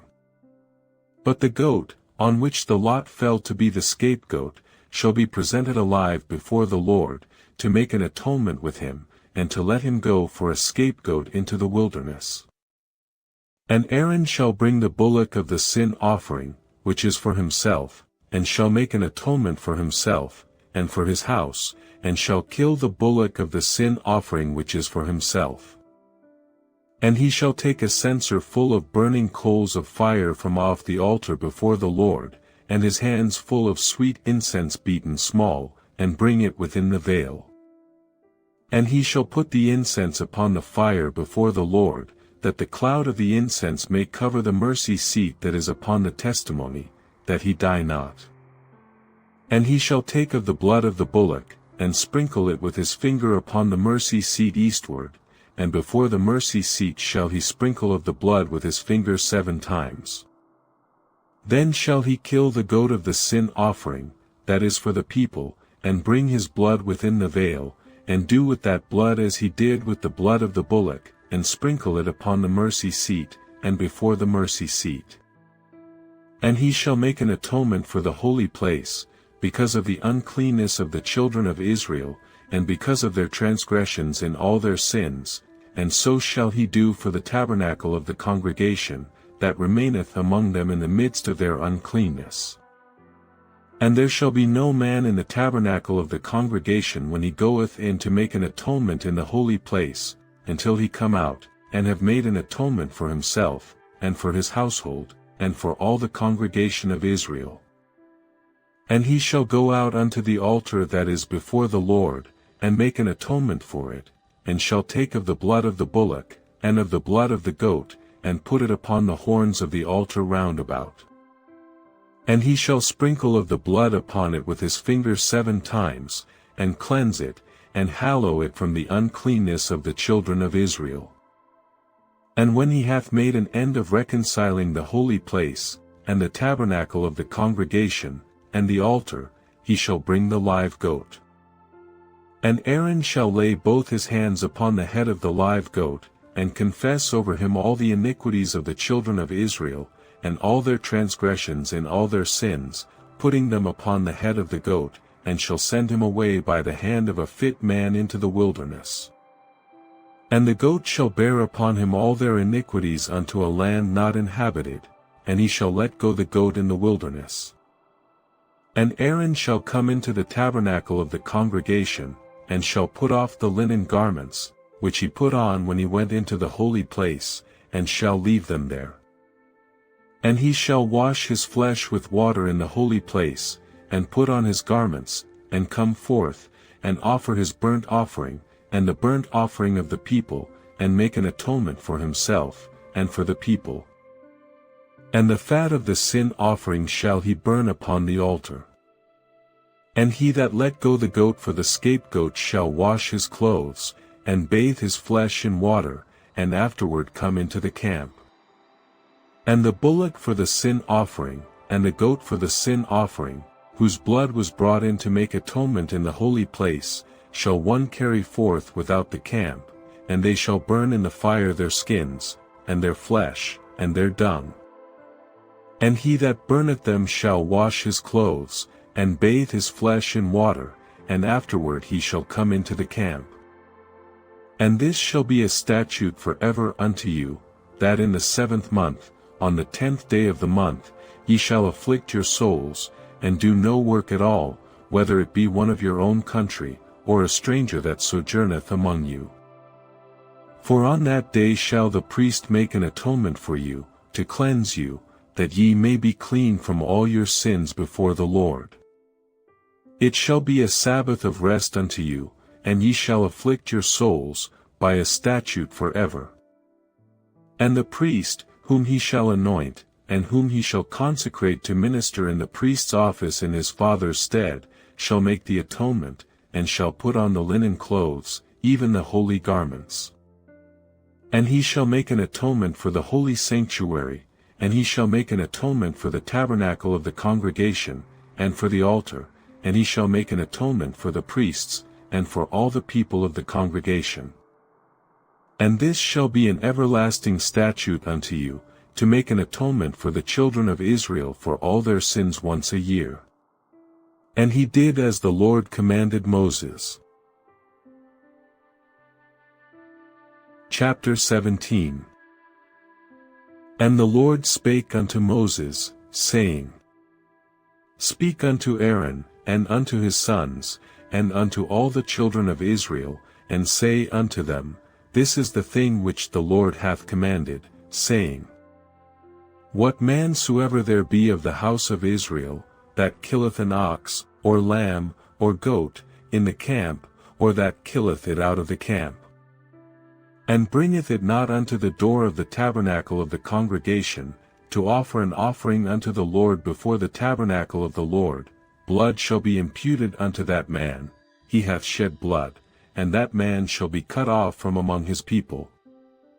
To the end that the children of Israel may bring their sacrifices, which they offer in the open field, even that they may bring them unto the Lord, unto the door of the tabernacle of the congregation, unto the priest, and offer them for peace offerings unto the Lord.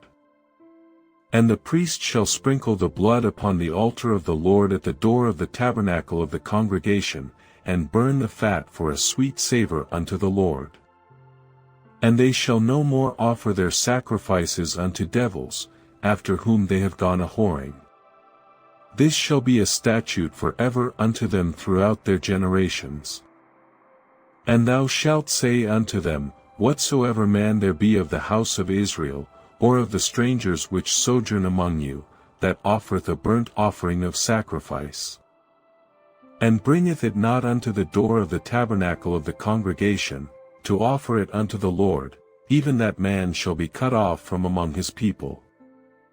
And whatsoever man there be of the house of Israel, or of the strangers that sojourn among you, that eateth any manner of blood, I will even set my face against that soul that eateth blood, and will cut him off from among his people. For the life of the flesh is in the blood, and I have given it to you upon the altar to make an atonement for your souls, for it is the blood that maketh an atonement for the soul. Therefore I said unto the children of Israel, No soul of you shall eat blood, neither shall any stranger that sojourneth among you eat blood. And whatsoever man there be of the children of Israel, or of the strangers that sojourn among you, which hunteth and catcheth any beast or fowl that may be eaten, he shall even pour out the blood thereof, and cover it with dust. For it is the life of all flesh, the blood of it is for the life thereof.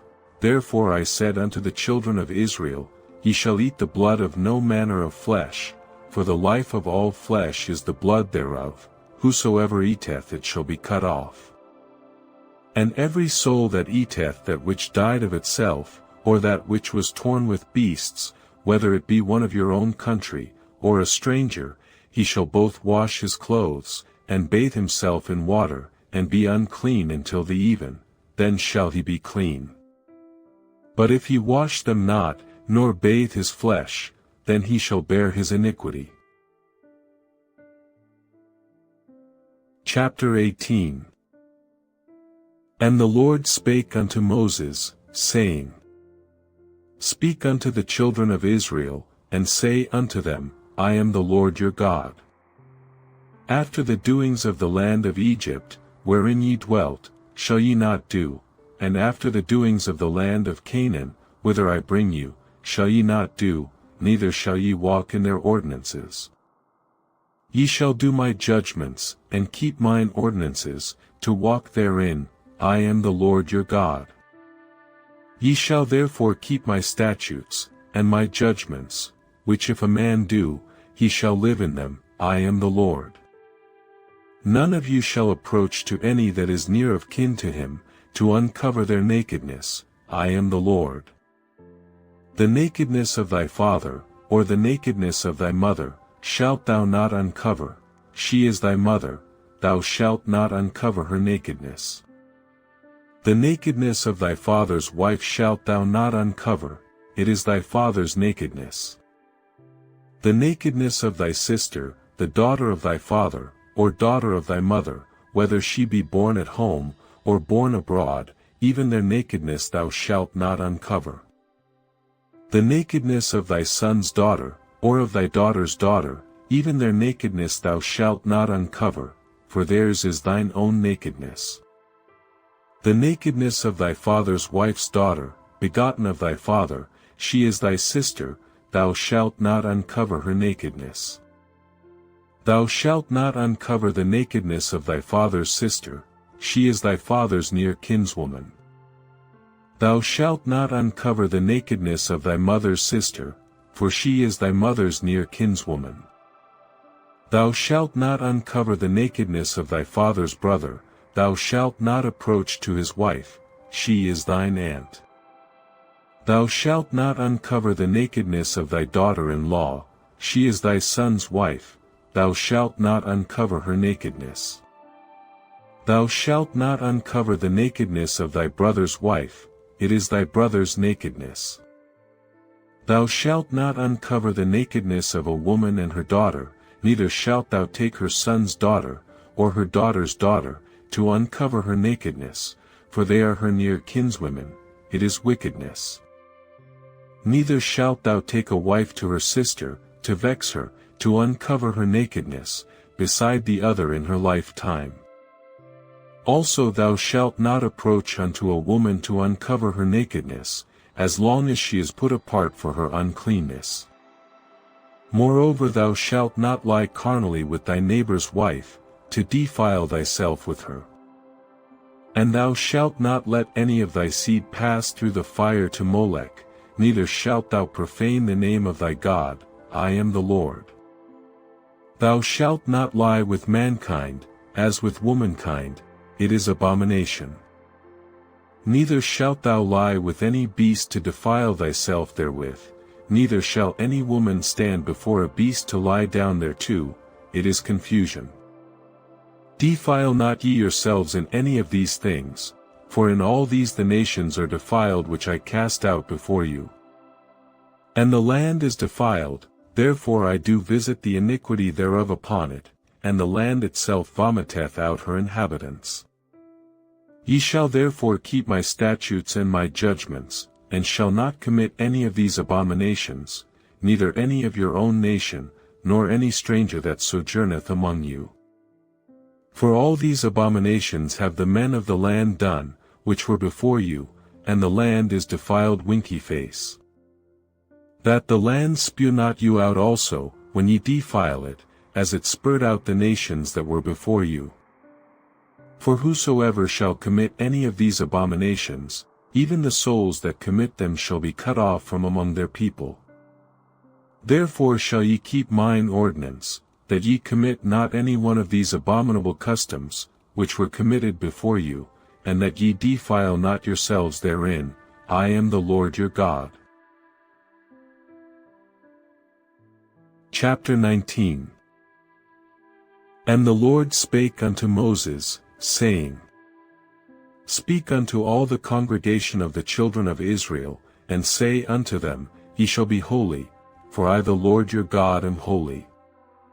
Ye shall fear every man his mother, and his father, and keep my Sabbaths, I am the Lord your God. Turn ye not unto idols, nor make to yourselves molten gods, I am the Lord your God. And if ye offer a sacrifice of peace offerings unto the Lord, ye shall offer it at your own will. It shall be eaten the same day ye offer it, and on the morrow, and if aught remain until the third day, it shall be burnt in the fire. And if it be eaten at all on the third day, it is abominable, it shall not be accepted. Therefore every one that eateth it shall bear his iniquity, because he hath profaned the hallowed thing of the Lord, and that soul shall be cut off from among his people. And when ye reap the harvest of your land, thou shalt not wholly reap the corners of thy field, neither shalt thou gather the gleanings of thy harvest. And thou shalt not glean thy vineyard, neither shalt thou gather every grape of thy vineyard, thou shalt leave them for the poor and stranger, I am the Lord your God. Ye shall not steal, neither deal falsely, neither lie one to another.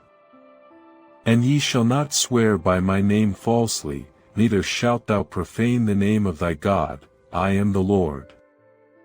Thou shalt not defraud thy neighbor, neither rob him, the wages of him that is hired shall not abide with thee all night until the morning.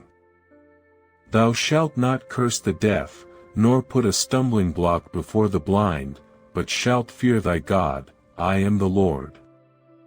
Ye shall do no unrighteousness in judgment, thou shalt not respect the person of the poor, nor honor the person of the mighty, but in righteousness shalt thou judge thy neighbor. Thou shalt not go up and down as a talebearer among thy people, neither shalt thou stand against the blood of thy neighbor, I am the Lord. Thou shalt not hate thy brother in thine heart, thou shalt in any wise rebuke thy neighbor, and not suffer sin upon him. Thou shalt not avenge, nor bear any grudge against the children of thy people, but thou shalt love thy neighbor as thyself. I am the Lord. Ye shall keep my statutes. Thou shalt not let thy cattle gender with a diverse kind, thou shalt not sow thy field with mingled seed, neither shall a garment mingled of linen and woolen come upon thee. And whosoever lieth carnally with a woman, that is a bondmaid, betrothed to an husband, and not at all redeemed, nor freedom given her, she shall be scourged, they shall not be put to death, because she was not free. And he shall bring his trespass offering unto the Lord, unto the door of the tabernacle of the congregation, even a ram for a trespass offering.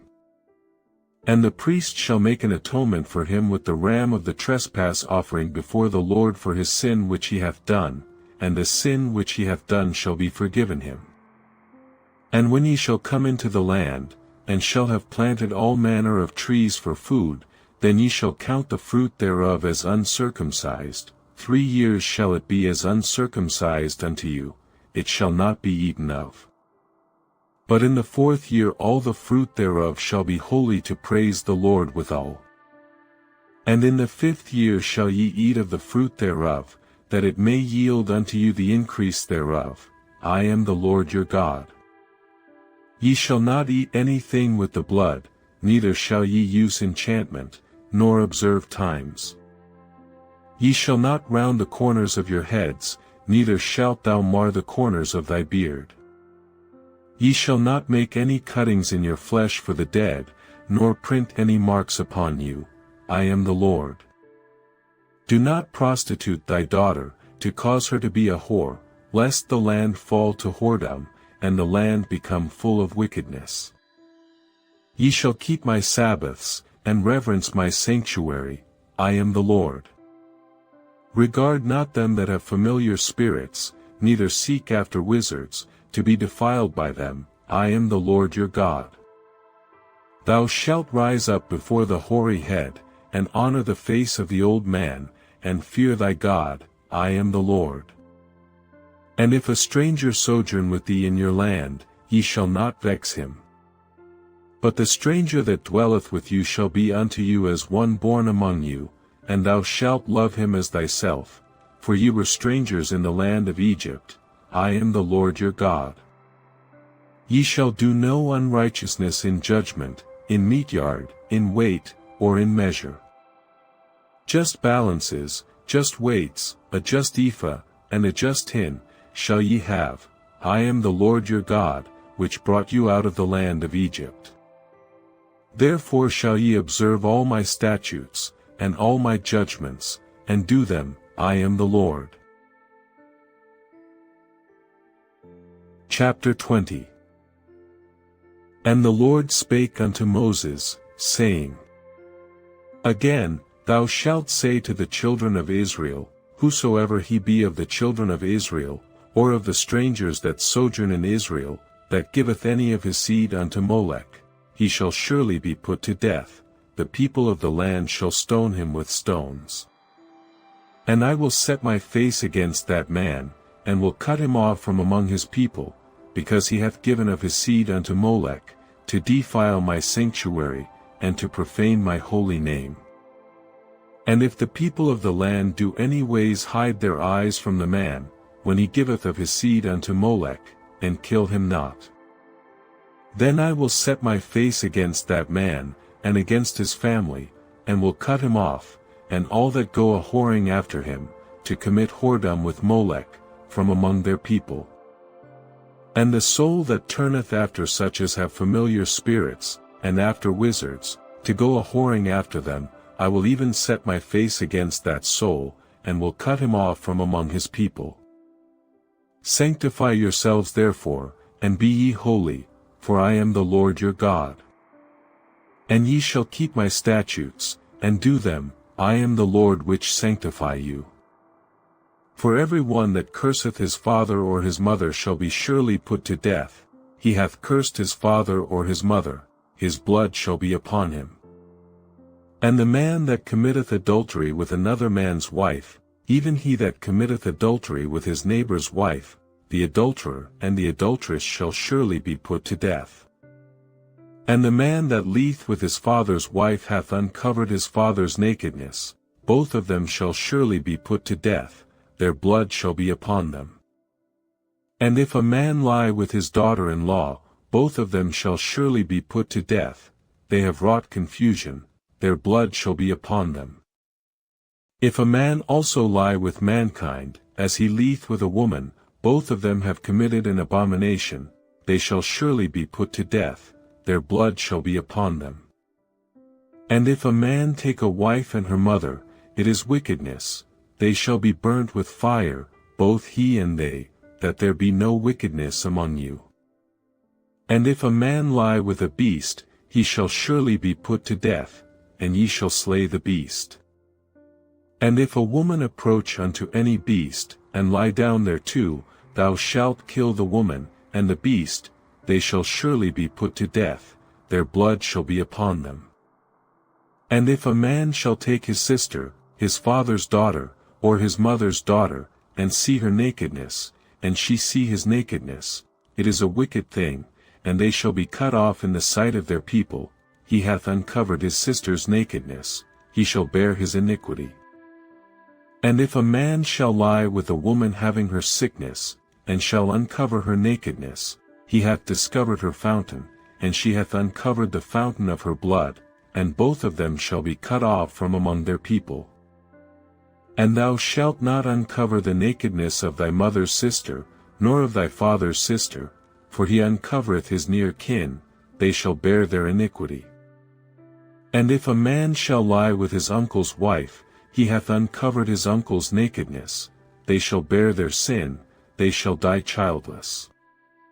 And if a man shall take his brother's wife, it is an unclean thing, he hath uncovered his brother's nakedness, they shall be childless.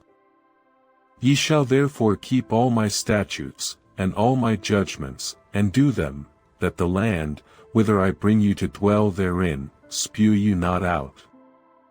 And ye shall not walk in the manners of the nation, which I cast out before you, for they committed all these things, and therefore I abhorred them.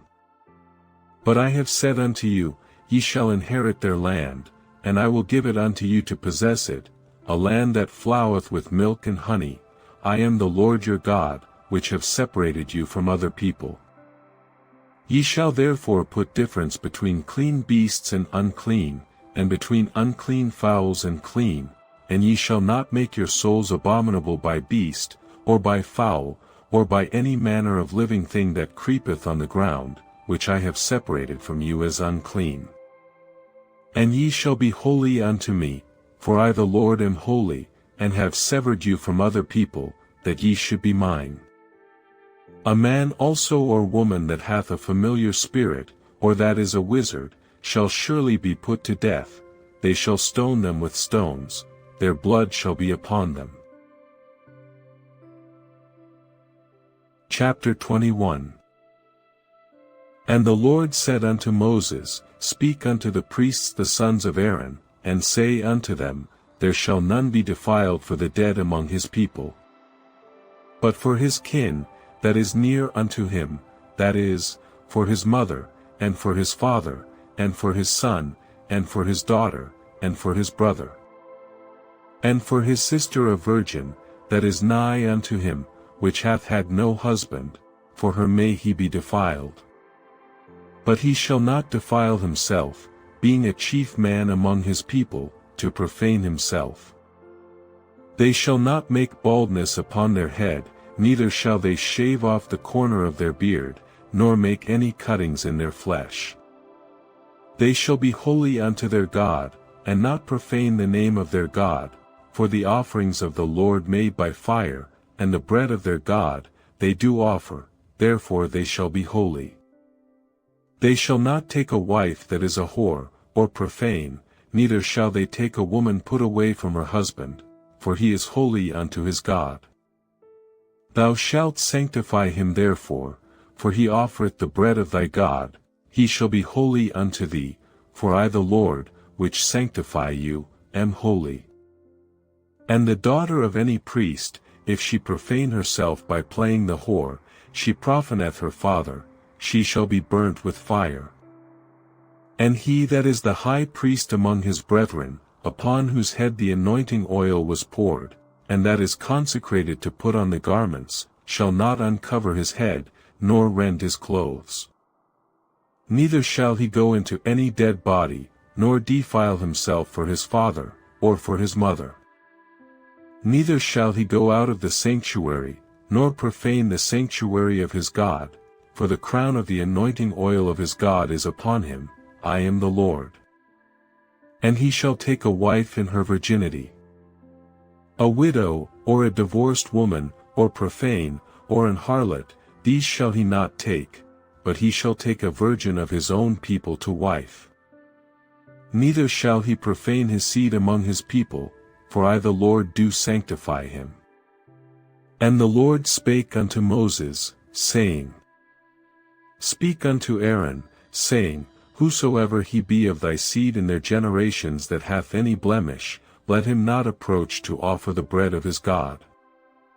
For whatsoever man he be that hath a blemish, he shall not approach, a blind man, or a lame, or he that hath a flat nose, or anything superfluous.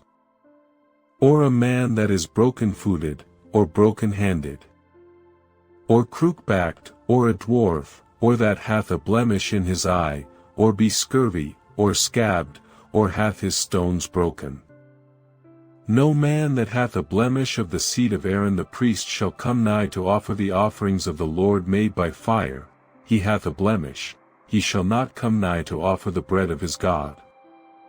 He shall eat the bread of his God, both of the most holy, and of the holy. Only he shall not go in unto the veil, nor come nigh unto the altar, because he hath a blemish, that he profane not my sanctuaries, for I the Lord do sanctify them. And Moses told it unto Aaron, and to his sons, and unto all the children of Israel. Chapter 22. And the Lord spake unto Moses, saying, Speak unto Aaron and to his sons, that they separate themselves from the holy things of the children of Israel, and that they profane not my holy name in those things which they hallow unto me, I am the Lord. Say unto them, Whosoever he be of all your seed among your generations, that goeth unto the holy things, which the children of Israel hallow unto the Lord, having his uncleanness upon him, that soul shall be cut off from my presence, I am the Lord. What man soever of the seed of Aaron is a leper, or hath a running issue, he shall not eat of the holy things, until he be clean. And whoso toucheth anything that is unclean by the dead, or a man whose seed goeth from him, or whosoever toucheth any creeping thing, whereby he may be made unclean, or a man of whom he may take uncleanness, whatsoever uncleanness he hath. The soul which hath touched any such shall be unclean until even, and shall not eat of the holy things, unless he wash his flesh with water. And when the sun is down, he shall be clean, and shall afterward eat of the holy things, because it is his food. That which dieth of itself, or is torn with beasts, he shall not eat to defile himself therewith, I am the Lord. They shall therefore keep mine ordinance, lest they bear sin for it, and die therefore, if they profane it, I the Lord do sanctify them. There shall no stranger eat of the holy thing, a sojourner of the priest, or an hired servant, shall not eat of the holy thing. But if the priest buy any soul with his money, he shall eat of it, and he that is born in his house, they shall eat of his meat. If the priest's daughter also be married unto a stranger, she may not eat of an offering of the holy things. But if the priest's daughter be a widow, or divorced, and have no child, and is returned unto her father's house, as in her youth, she shall eat of her father's meat, but there shall no stranger eat thereof. And if a man eat of the holy thing unwittingly, then he shall put the 5th part thereof unto it, and shall give it unto the priest with the holy thing. And they shall not profane the holy things of the children of Israel, which they offer unto the Lord.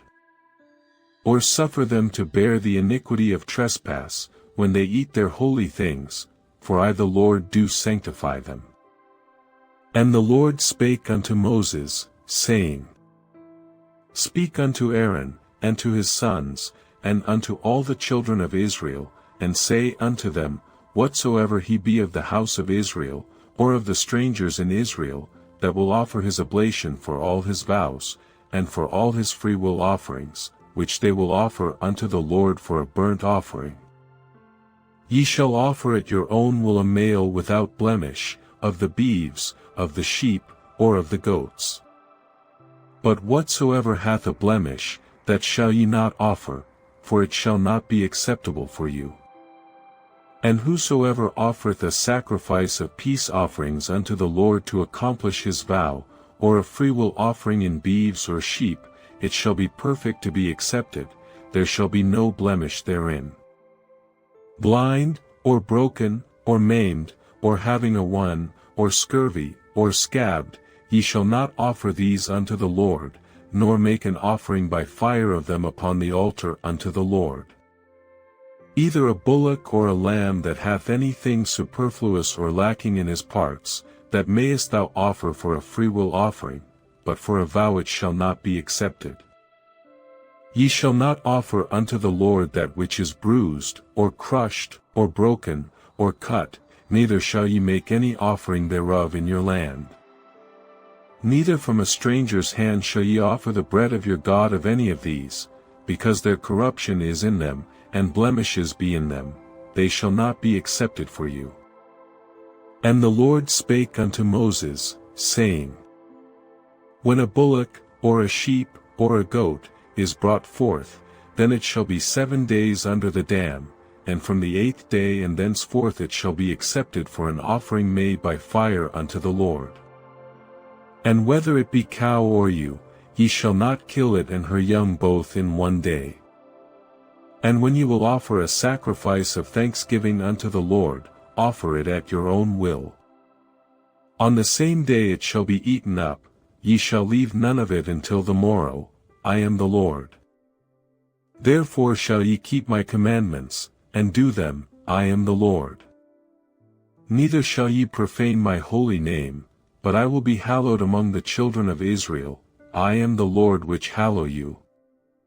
That brought you out of the land of Egypt, to be your God, I am the Lord. Chapter 23. And the Lord spake unto Moses, saying, Speak unto the children of Israel, and say unto them, concerning the feasts of the Lord, which ye shall proclaim to be holy convocations, even these are my feasts. 6 days shall work be done, but the 7th day is the Sabbath of rest, an holy convocation, ye shall do no work therein, it is the Sabbath of the Lord in all your dwellings. These are the feasts of the Lord, even holy convocations, which ye shall proclaim in their seasons. In the 14th day of the 1st month at even is the Lord's Passover.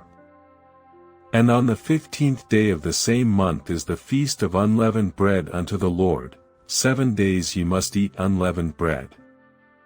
In the 1st day ye shall have an holy convocation, ye shall do no servile work therein. But ye shall offer an offering made by fire unto the Lord 7 days, in the 7th day is an holy convocation, ye shall do no servile work therein. And the Lord spake unto Moses, saying, Speak unto the children of Israel, and say unto them, When ye be come into the land which I give unto you, and shall reap the harvest thereof, then ye shall bring a sheaf of the firstfruits of your harvest unto the priest. And he shall wave the sheaf before the Lord, to be accepted for you, on the morrow after the Sabbath the priest shall wave it. And ye shall offer that day when ye wave the sheaf an he lamb without blemish of the 1st year for a burnt offering unto the Lord. And the meat offering thereof shall be 2/10 deals of fine flour mingled with oil, an offering made by fire unto the Lord for a sweet savor, and the drink offering thereof shall be of wine, the fourth part of an hin. And ye shall eat neither bread, nor parched corn, nor green ears, until the selfsame day that ye have brought an offering unto your God. It shall be a statute forever throughout your generations in all your dwellings. And ye shall count unto you from the morrow after the Sabbath, from the day that ye brought the sheaf of the wave offering, 7 Sabbaths shall be complete. Even unto the morrow after the 7th Sabbath shall ye number 50 days, and ye shall offer a new meat offering unto the Lord. Ye shall bring out of your habitations 2 wave loaves of 2 tenth deals, they shall be of fine flour, they shall be baken with leaven, they are the firstfruits unto the Lord. And ye shall offer with the bread 7 lambs without blemish of the first year, and 1 young bullock, and 2 rams, they shall be for a burnt offering unto the Lord, with their meat offering, and their drink offerings, even an offering made by fire, of sweet savor unto the Lord. Then ye shall sacrifice 1 kid of the goats for a sin offering, and 2 lambs of the first year for a sacrifice of peace offerings. And the priest shall wave them with the bread of the first fruits for a wave offering before the Lord, with the 2 lambs, they shall be holy to the Lord for the priest. And ye shall proclaim on the selfsame day, that it may be an holy convocation unto you, ye shall do no servile work therein, it shall be a statute forever in all your dwellings throughout your generations. And when ye reap the harvest of your land, thou shalt not make clean riddance of the corners of thy field when thou reapest, neither shalt thou gather any gleaning of thy harvest, thou shalt leave them unto the poor, and to the stranger, I am the Lord your God. And the Lord spake unto Moses, saying, Speak unto the children of Israel, saying, In the 7th month, in the 1st day of the month, shall ye have a Sabbath, a memorial of blowing of trumpets, and holy convocation. Ye shall do no servile work therein, but ye shall offer an offering made by fire unto the Lord. And the Lord spake unto Moses, saying, Also on the 10th day of this 7th month there shall be a day of atonement, it shall be an holy convocation unto you, and ye shall afflict your souls, and offer an offering made by fire unto the Lord. And ye shall do no work in that same day, for it is a day of atonement, to make an atonement for you before the Lord your God. For whatsoever soul it be that shall not be afflicted in that same day, he shall be cut off from among his people. And whatsoever soul it be that doeth any work in that same day, the same soul will I destroy from among his people. Ye shall do no manner of work, it shall be a statute forever throughout your generations in all your dwellings. It shall be unto you a Sabbath of rest, and ye shall afflict your souls, in the 9th day of the month at even, from even unto even, shall ye celebrate your Sabbath. And the Lord spake unto Moses, saying, Speak unto the children of Israel, saying, The 15th day of this 7th month shall be the Feast of Tabernacles for 7 days unto the Lord. On the 1st day shall be an holy convocation, ye shall do no servile work therein. 7 days ye shall offer an offering made by fire unto the Lord, on the 8th day shall be an holy convocation unto you, and ye shall offer an offering made by fire unto the Lord, it is a solemn assembly, and ye shall do no servile work therein. These are the feasts of the Lord, which ye shall proclaim to be holy convocations, to offer an offering made by fire unto the Lord, a burnt offering, and a meat offering, a sacrifice, and drink offerings, everything upon his day. Beside the Sabbaths of the Lord, and beside your gifts, and beside all your vows, and beside all your freewill offerings, which ye give unto the Lord. Also in the 15th day of the 7th month, when ye have gathered in the fruit of the land, ye shall keep a feast unto the Lord 7 days, on the 1st day shall be a Sabbath, and on the 8th day shall be a Sabbath. And ye shall take you on the 1st day the boughs of goodly trees, branches of palm trees, and the boughs of thick trees, and willows of the brook, and ye shall rejoice before the Lord your God 7 days. And ye shall keep it a feast unto the Lord 7 days in the year. It shall be a statute forever in your generations, ye shall celebrate it in the 7th month. Ye shall dwell in booths 7 days, all that are Israelites born shall dwell in booths. That your generations may know that I made the children of Israel to dwell in booths, when I brought them out of the land of Egypt, I am the Lord your God. And Moses declared unto the children of Israel the feasts of the Lord. Chapter 24. And the Lord spake unto Moses, saying, Command the children of Israel, that they bring unto thee pure oil olive beaten for the light, to cause the lamps to burn continually. Without the veil of the testimony, in the tabernacle of the congregation, shall Aaron order it from the evening unto the morning before the Lord continually, it shall be a statute forever in your generations. He shall order the lamps upon the pure candlestick before the Lord continually. And thou shalt take fine flour, and bake 12 cakes thereof, 2/10 deals shall be in 1 cake. And thou shalt set them in 2 rows, 6 on a row, upon the pure table before the Lord. And thou shalt put pure frankincense upon each row, that it may be on the bread for a memorial, even an offering made by fire unto the Lord. Every Sabbath he shall set it in order before the Lord continually, being taken from the children of Israel by an everlasting covenant.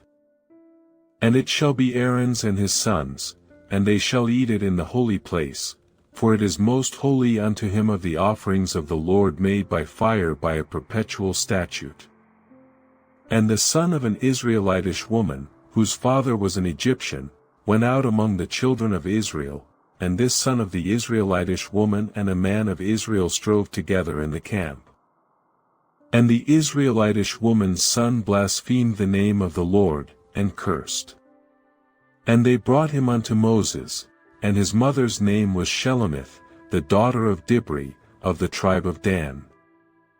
And they put him in ward, that the mind of the Lord might be shewed them. And the Lord spake unto Moses, saying, Bring forth him that hath cursed without the camp, and let all that heard him lay their hands upon his head, and let all the congregation stone him. And thou shalt speak unto the children of Israel, saying, Whosoever curseth his God shall bear his sin. And he that blasphemeth the name of the Lord, he shall surely be put to death, and all the congregation shall certainly stone him, as well the stranger, as he that is born in the land, when he blasphemeth the name of the Lord, shall be put to death. And he that killeth any man shall surely be put to death. And he that killeth a beast shall make it good, beast for beast. And if a man cause a blemish in his neighbor, as he hath done, so shall it be done to him. Breach for breach, eye for eye, tooth for tooth, as he hath caused a blemish in a man, so shall it be done to him again. And he that killeth a beast, he shall restore it, and he that killeth a man, he shall be put to death. Ye shall have one manner of law, as well for the stranger, as for one of your own country, for I am the Lord your God. And Moses spake to the children of Israel, that they should bring forth him that had cursed out of the camp, and stone him with stones. And the children of Israel did as the Lord commanded Moses. Chapter 25. And the Lord spake unto Moses in Mount Sinai, saying, Speak unto the children of Israel, and say unto them, When ye come into the land which I give you, then shall the land keep a Sabbath unto the Lord. 6 years thou shalt sow thy field, and 6 years thou shalt prune thy vineyard, and gather in the fruit thereof. But in the 7th year shall be a Sabbath of rest unto the land, a Sabbath for the Lord. Thou shalt neither sow thy field, nor prune thy vineyard. That which groweth of its own accord of thy harvest thou shalt not reap, neither gather the grapes of thy vine undressed, for it is a year of rest unto the land. And the Sabbath of the land shall be meat for you, for thee, and for thy servant, and for thy maid, and for thy hired servant, and for thy stranger that sojourneth with thee. And for thy cattle, and for the beasts that are in thy land, shall all the increase thereof be meat. And thou shalt number 7 Sabbaths of years unto thee, 7 times 7 years, and the space of the 7 Sabbaths of years shall be unto thee 49 years. Then shalt thou cause the trumpet of the jubile to sound on the 10th day of the 7th month, in the day of atonement shall ye make the trumpet sound throughout all your land. And ye shall hallow the 50th year, and proclaim liberty throughout all the land unto all the inhabitants thereof. It shall be a jubile unto you, and ye shall return every man unto his possession, and ye shall return every man unto his family. A jubile shall that 50th year be unto you, ye shall not sow, neither reap that which groweth of itself in it, nor gather the grapes in it of thy vine undressed. For it is the jubile, it shall be holy unto you, ye shall eat the increase thereof out of the field. In the year of this jubile ye shall return every man unto his possession. And if thou sell aught unto thy neighbor, or buyest aught of thy neighbor's hand, ye shall not oppress one another. According to the number of years after the jubile thou shalt buy of thy neighbor, and according unto the number of years of the fruits he shall sell unto thee. According to the multitude of years thou shalt increase the price thereof, and according to the fewness of years thou shalt diminish the price of it, for according to the number of the years of the fruits doth he sell unto thee. Ye shall not therefore oppress one another, but thou shalt fear thy God, for I am the Lord your God. Wherefore ye shall do my statutes, and keep my judgments, and do them, and ye shall dwell in the land in safety. And the land shall yield her fruit, and ye shall eat your fill, and dwell therein in safety. And if ye shall say, What shall we eat the 7th year? Behold, we shall not sow, nor gather in our increase. Then I will command my blessing upon you in the 6th year, and it shall bring forth fruit for 3 years. And ye shall sow the 8th year, and eat yet of old fruit until the 9th year, until her fruits come, and ye shall eat of the old store. The land shall not be sold forever, for the land is mine, for ye are strangers and sojourners with me. And in all the land of your possession ye shall grant a redemption for the land. If thy brother be waxen poor, and hath sold away some of his possession, and if any of his kin come to redeem it, then shall he redeem that which his brother sold. And if the man have none to redeem it, and himself be able to redeem it, then let him count the years of the sale thereof, and restore the overplus unto the man to whom he sold it, that he may return unto his possession. But if he be not able to restore it to him, then that which is sold shall remain in the hand of him that hath bought it until the year of jubile, and in the jubile it shall go out, and he shall return unto his possession.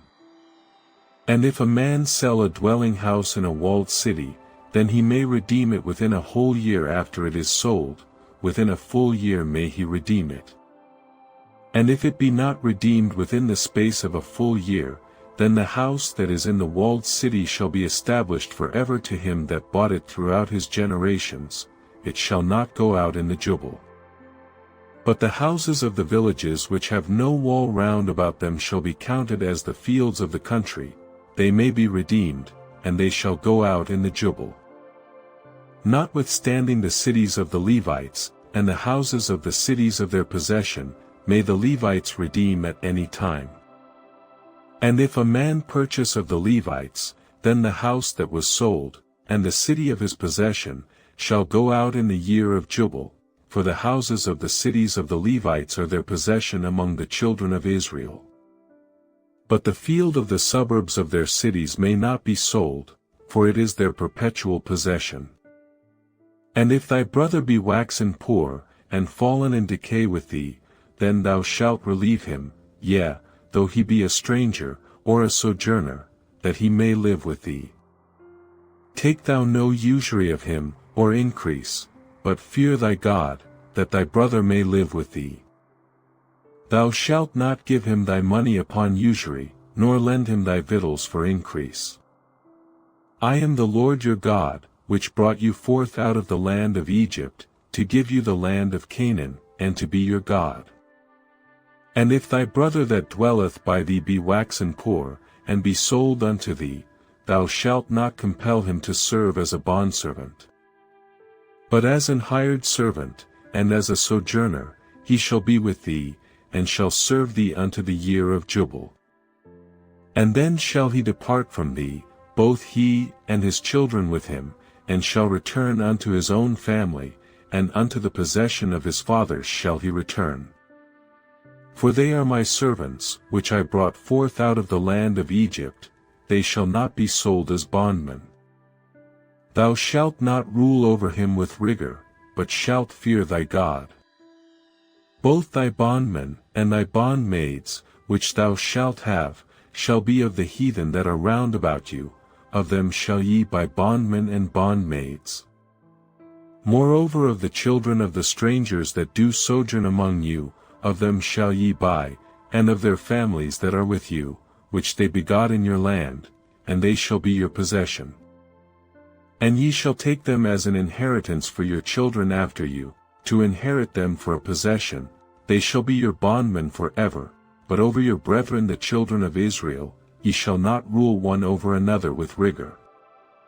And if a sojourner or stranger wax rich by thee, and thy brother that dwelleth by him wax poor, and sell himself unto the stranger or sojourner by thee, or to the stock of the stranger's family.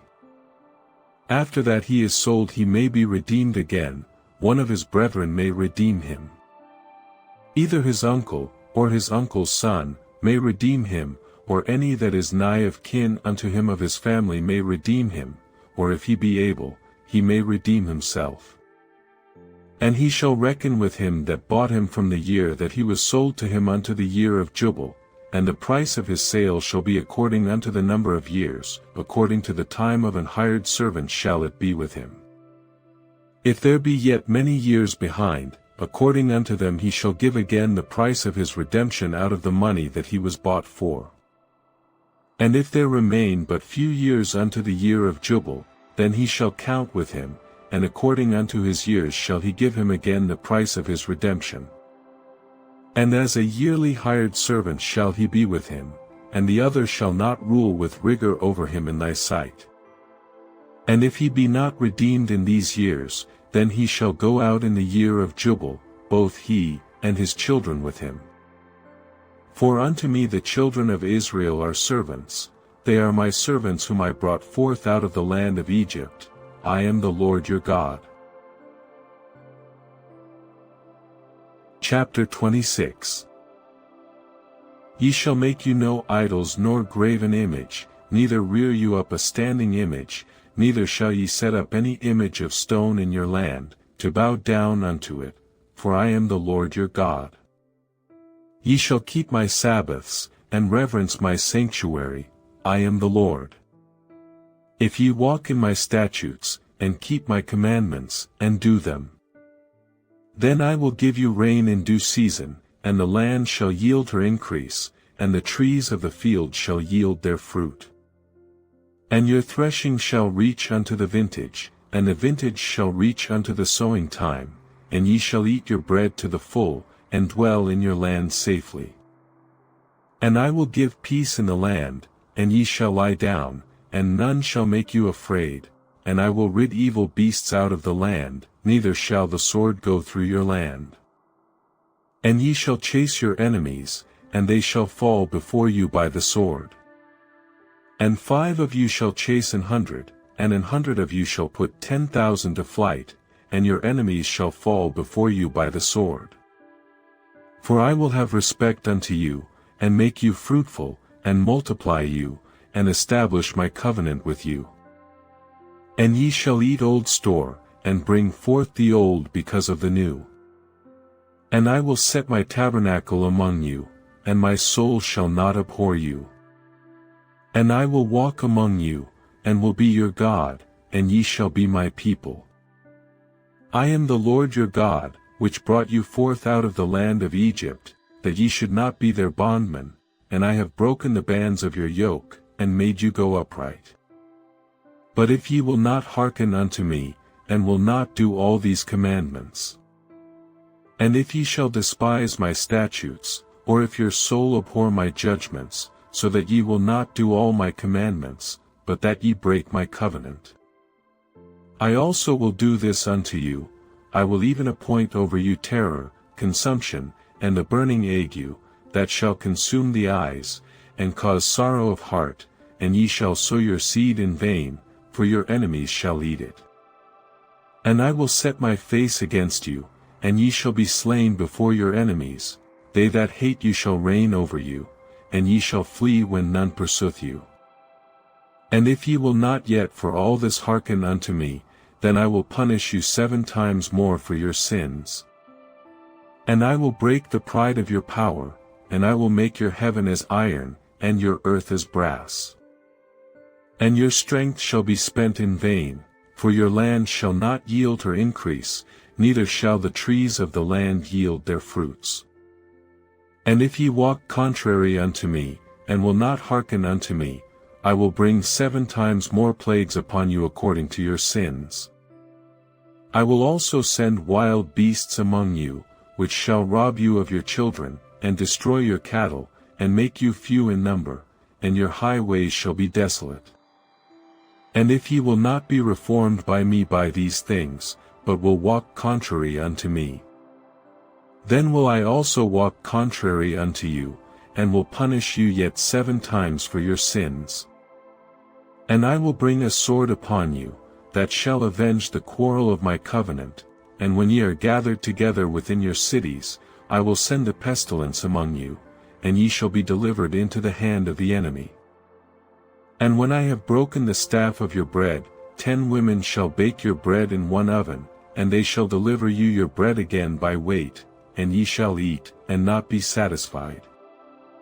And if ye will not for all this hearken unto me, but walk contrary unto me, then I will walk contrary unto you also in fury, and I, even I, will chastise you 7 times for your sins. And ye shall eat the flesh of your sons, and the flesh of your daughters shall ye eat. And I will destroy your high places, and cut down your images, and cast your carcasses upon the carcasses of your idols, and my soul shall abhor you. And I will make your cities waste, and bring your sanctuaries unto desolation, and I will not smell the savor of your sweet odors. And I will bring the land into desolation, and your enemies which dwell therein shall be astonished at it. And I will scatter you among the heathen, and will draw out a sword after you, and your land shall be desolate, and your cities waste. Then shall the land enjoy her Sabbaths, as long as it lieth desolate, and ye be in your enemy's land, even then shall the land rest, and enjoy her Sabbaths. As long as it lieth desolate it shall rest, because it did not rest in your Sabbaths, when ye dwelt upon it. And upon them that are left alive of you I will send a faintness into their hearts in the lands of their enemies, and the sound of a shaken leaf shall chase them, and they shall flee, as fleeing from a sword, and they shall fall when none pursueth. And they shall fall one upon another, as it were before a sword, when none pursueth, and ye shall have no power to stand before your enemies. And ye shall perish among the heathen, and the land of your enemies shall eat you up. And they that are left of you shall pine away in their iniquity in your enemies' lands, and also in the iniquities of their fathers shall they pine away with them. If they shall confess their iniquity, and the iniquity of their fathers, with their trespass which they trespassed against me, and that also they have walked contrary unto me, and that I also have walked contrary unto them, and have brought them into the land of their enemies, if then their uncircumcised hearts be humbled, and they then accept of the punishment of their iniquity, then will I remember my covenant with Jacob, and also my covenant with Isaac, and also my covenant with Abraham will I remember, and I will remember the land. The land also shall be left of them, and shall enjoy her Sabbaths, while she lieth desolate without them, and they shall accept of the punishment of their iniquity, even because they despised my judgments, and because their soul abhorred my statutes. And yet for all that, when they be in the land of their enemies, I will not cast them away, neither will I abhor them, to destroy them utterly, and to break my covenant with them, for I am the Lord their God. But I will for their sakes remember the covenant of their ancestors, whom I brought forth out of the land of Egypt in the sight of the heathen, that I might be their God. I am the Lord. These are the statutes and judgments and laws, which the Lord made between him and the children of Israel in Mount Sinai by the hand of Moses. Chapter 27. And the Lord spake unto Moses, saying, Speak unto the children of Israel, and say unto them, When a man shall make a singular vow, the person shall be for the Lord by thy estimation. And thy estimation shall be of the male from 20 years old even unto 60 years old, even thy estimation shall be 50 shekels of silver, after the shekel of the sanctuary. And if it be a female, then thy estimation shall be 30 shekels. And if it be from 5 years old even unto 20 years old, then thy estimation shall be of the male 20 shekels, and for the female 10 shekels. And if it be from a month old even unto 5 years old, then thy estimation shall be of the male 5 shekels of silver, and for the female thy estimation shall be 3 shekels of silver. And if it be from 60 years old and above, if it be a male, then thy estimation shall be 15 shekels, and for the female 10 shekels. But if he be poorer than thy estimation, then he shall present himself before the priest, and the priest shall value him, according to his ability that vowed shall the priest value him. And if it be a beast, whereof men bring an offering unto the Lord, all that any man giveth of such unto the Lord shall be holy. He shall not alter it, nor change it, a good for a bad, or a bad for a good, and if he shall at all change beast for beast, then it and the exchange thereof shall be holy. And if it be any unclean beast, of which they do not offer a sacrifice unto the Lord, then he shall present the beast before the priest. And the priest shall value it, whether it be good or bad, as thou valuest it, who art the priest, so shall it be. But if he will at all redeem it, then he shall add a 5th part thereof unto thy estimation. And when a man shall sanctify his house to be holy unto the Lord, then the priest shall estimate it, whether it be good or bad, as the priest shall estimate it, so shall it stand. And if he that sanctified it will redeem his house, then he shall add the 5th part of the money of thy estimation unto it, and it shall be his. And if a man shall sanctify unto the Lord some part of a field of his possession, then thy estimation shall be according to the seed thereof, an homer of barley seed shall be valued at 50 shekels of silver. If he sanctify his field from the year of Jubile, according to thy estimation it shall stand. But if he sanctify his field after the Jubile, then the priest shall reckon unto him the money according to the years that remain, even unto the year of the Jubile, and it shall be abated from thy estimation. And if he that sanctified the field will in any wise redeem it, then he shall add the 5th part of the money of thy estimation unto it, and it shall be assured to him.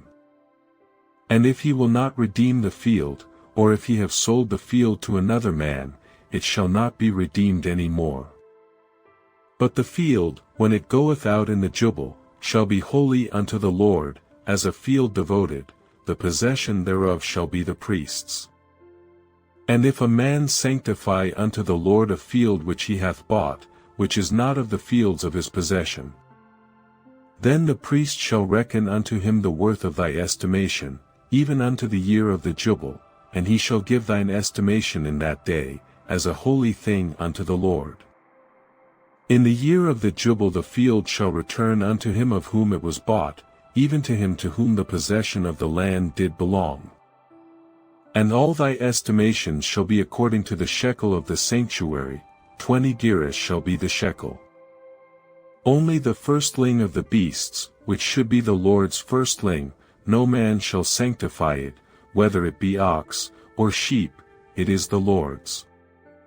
And if it be of an unclean beast, then he shall redeem it according to thine estimation, and shall add a fifth part of it thereto, or if it be not redeemed, then it shall be sold according to thy estimation.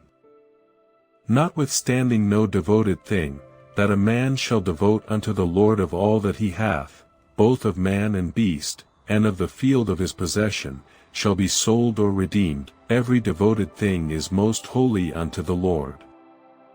None devoted, which shall be devoted of men, shall be redeemed, but shall surely be put to death. And all the tithe of the land, whether of the seed of the land, or of the fruit of the tree, is the Lord's, it is holy unto the Lord. And if a man will at all redeem aught of his tithes, he shall add thereto the fifth part thereof. And concerning the tithe of the herd, or of the flock, even of whatsoever passeth under the rod, the tenth shall be holy unto the Lord.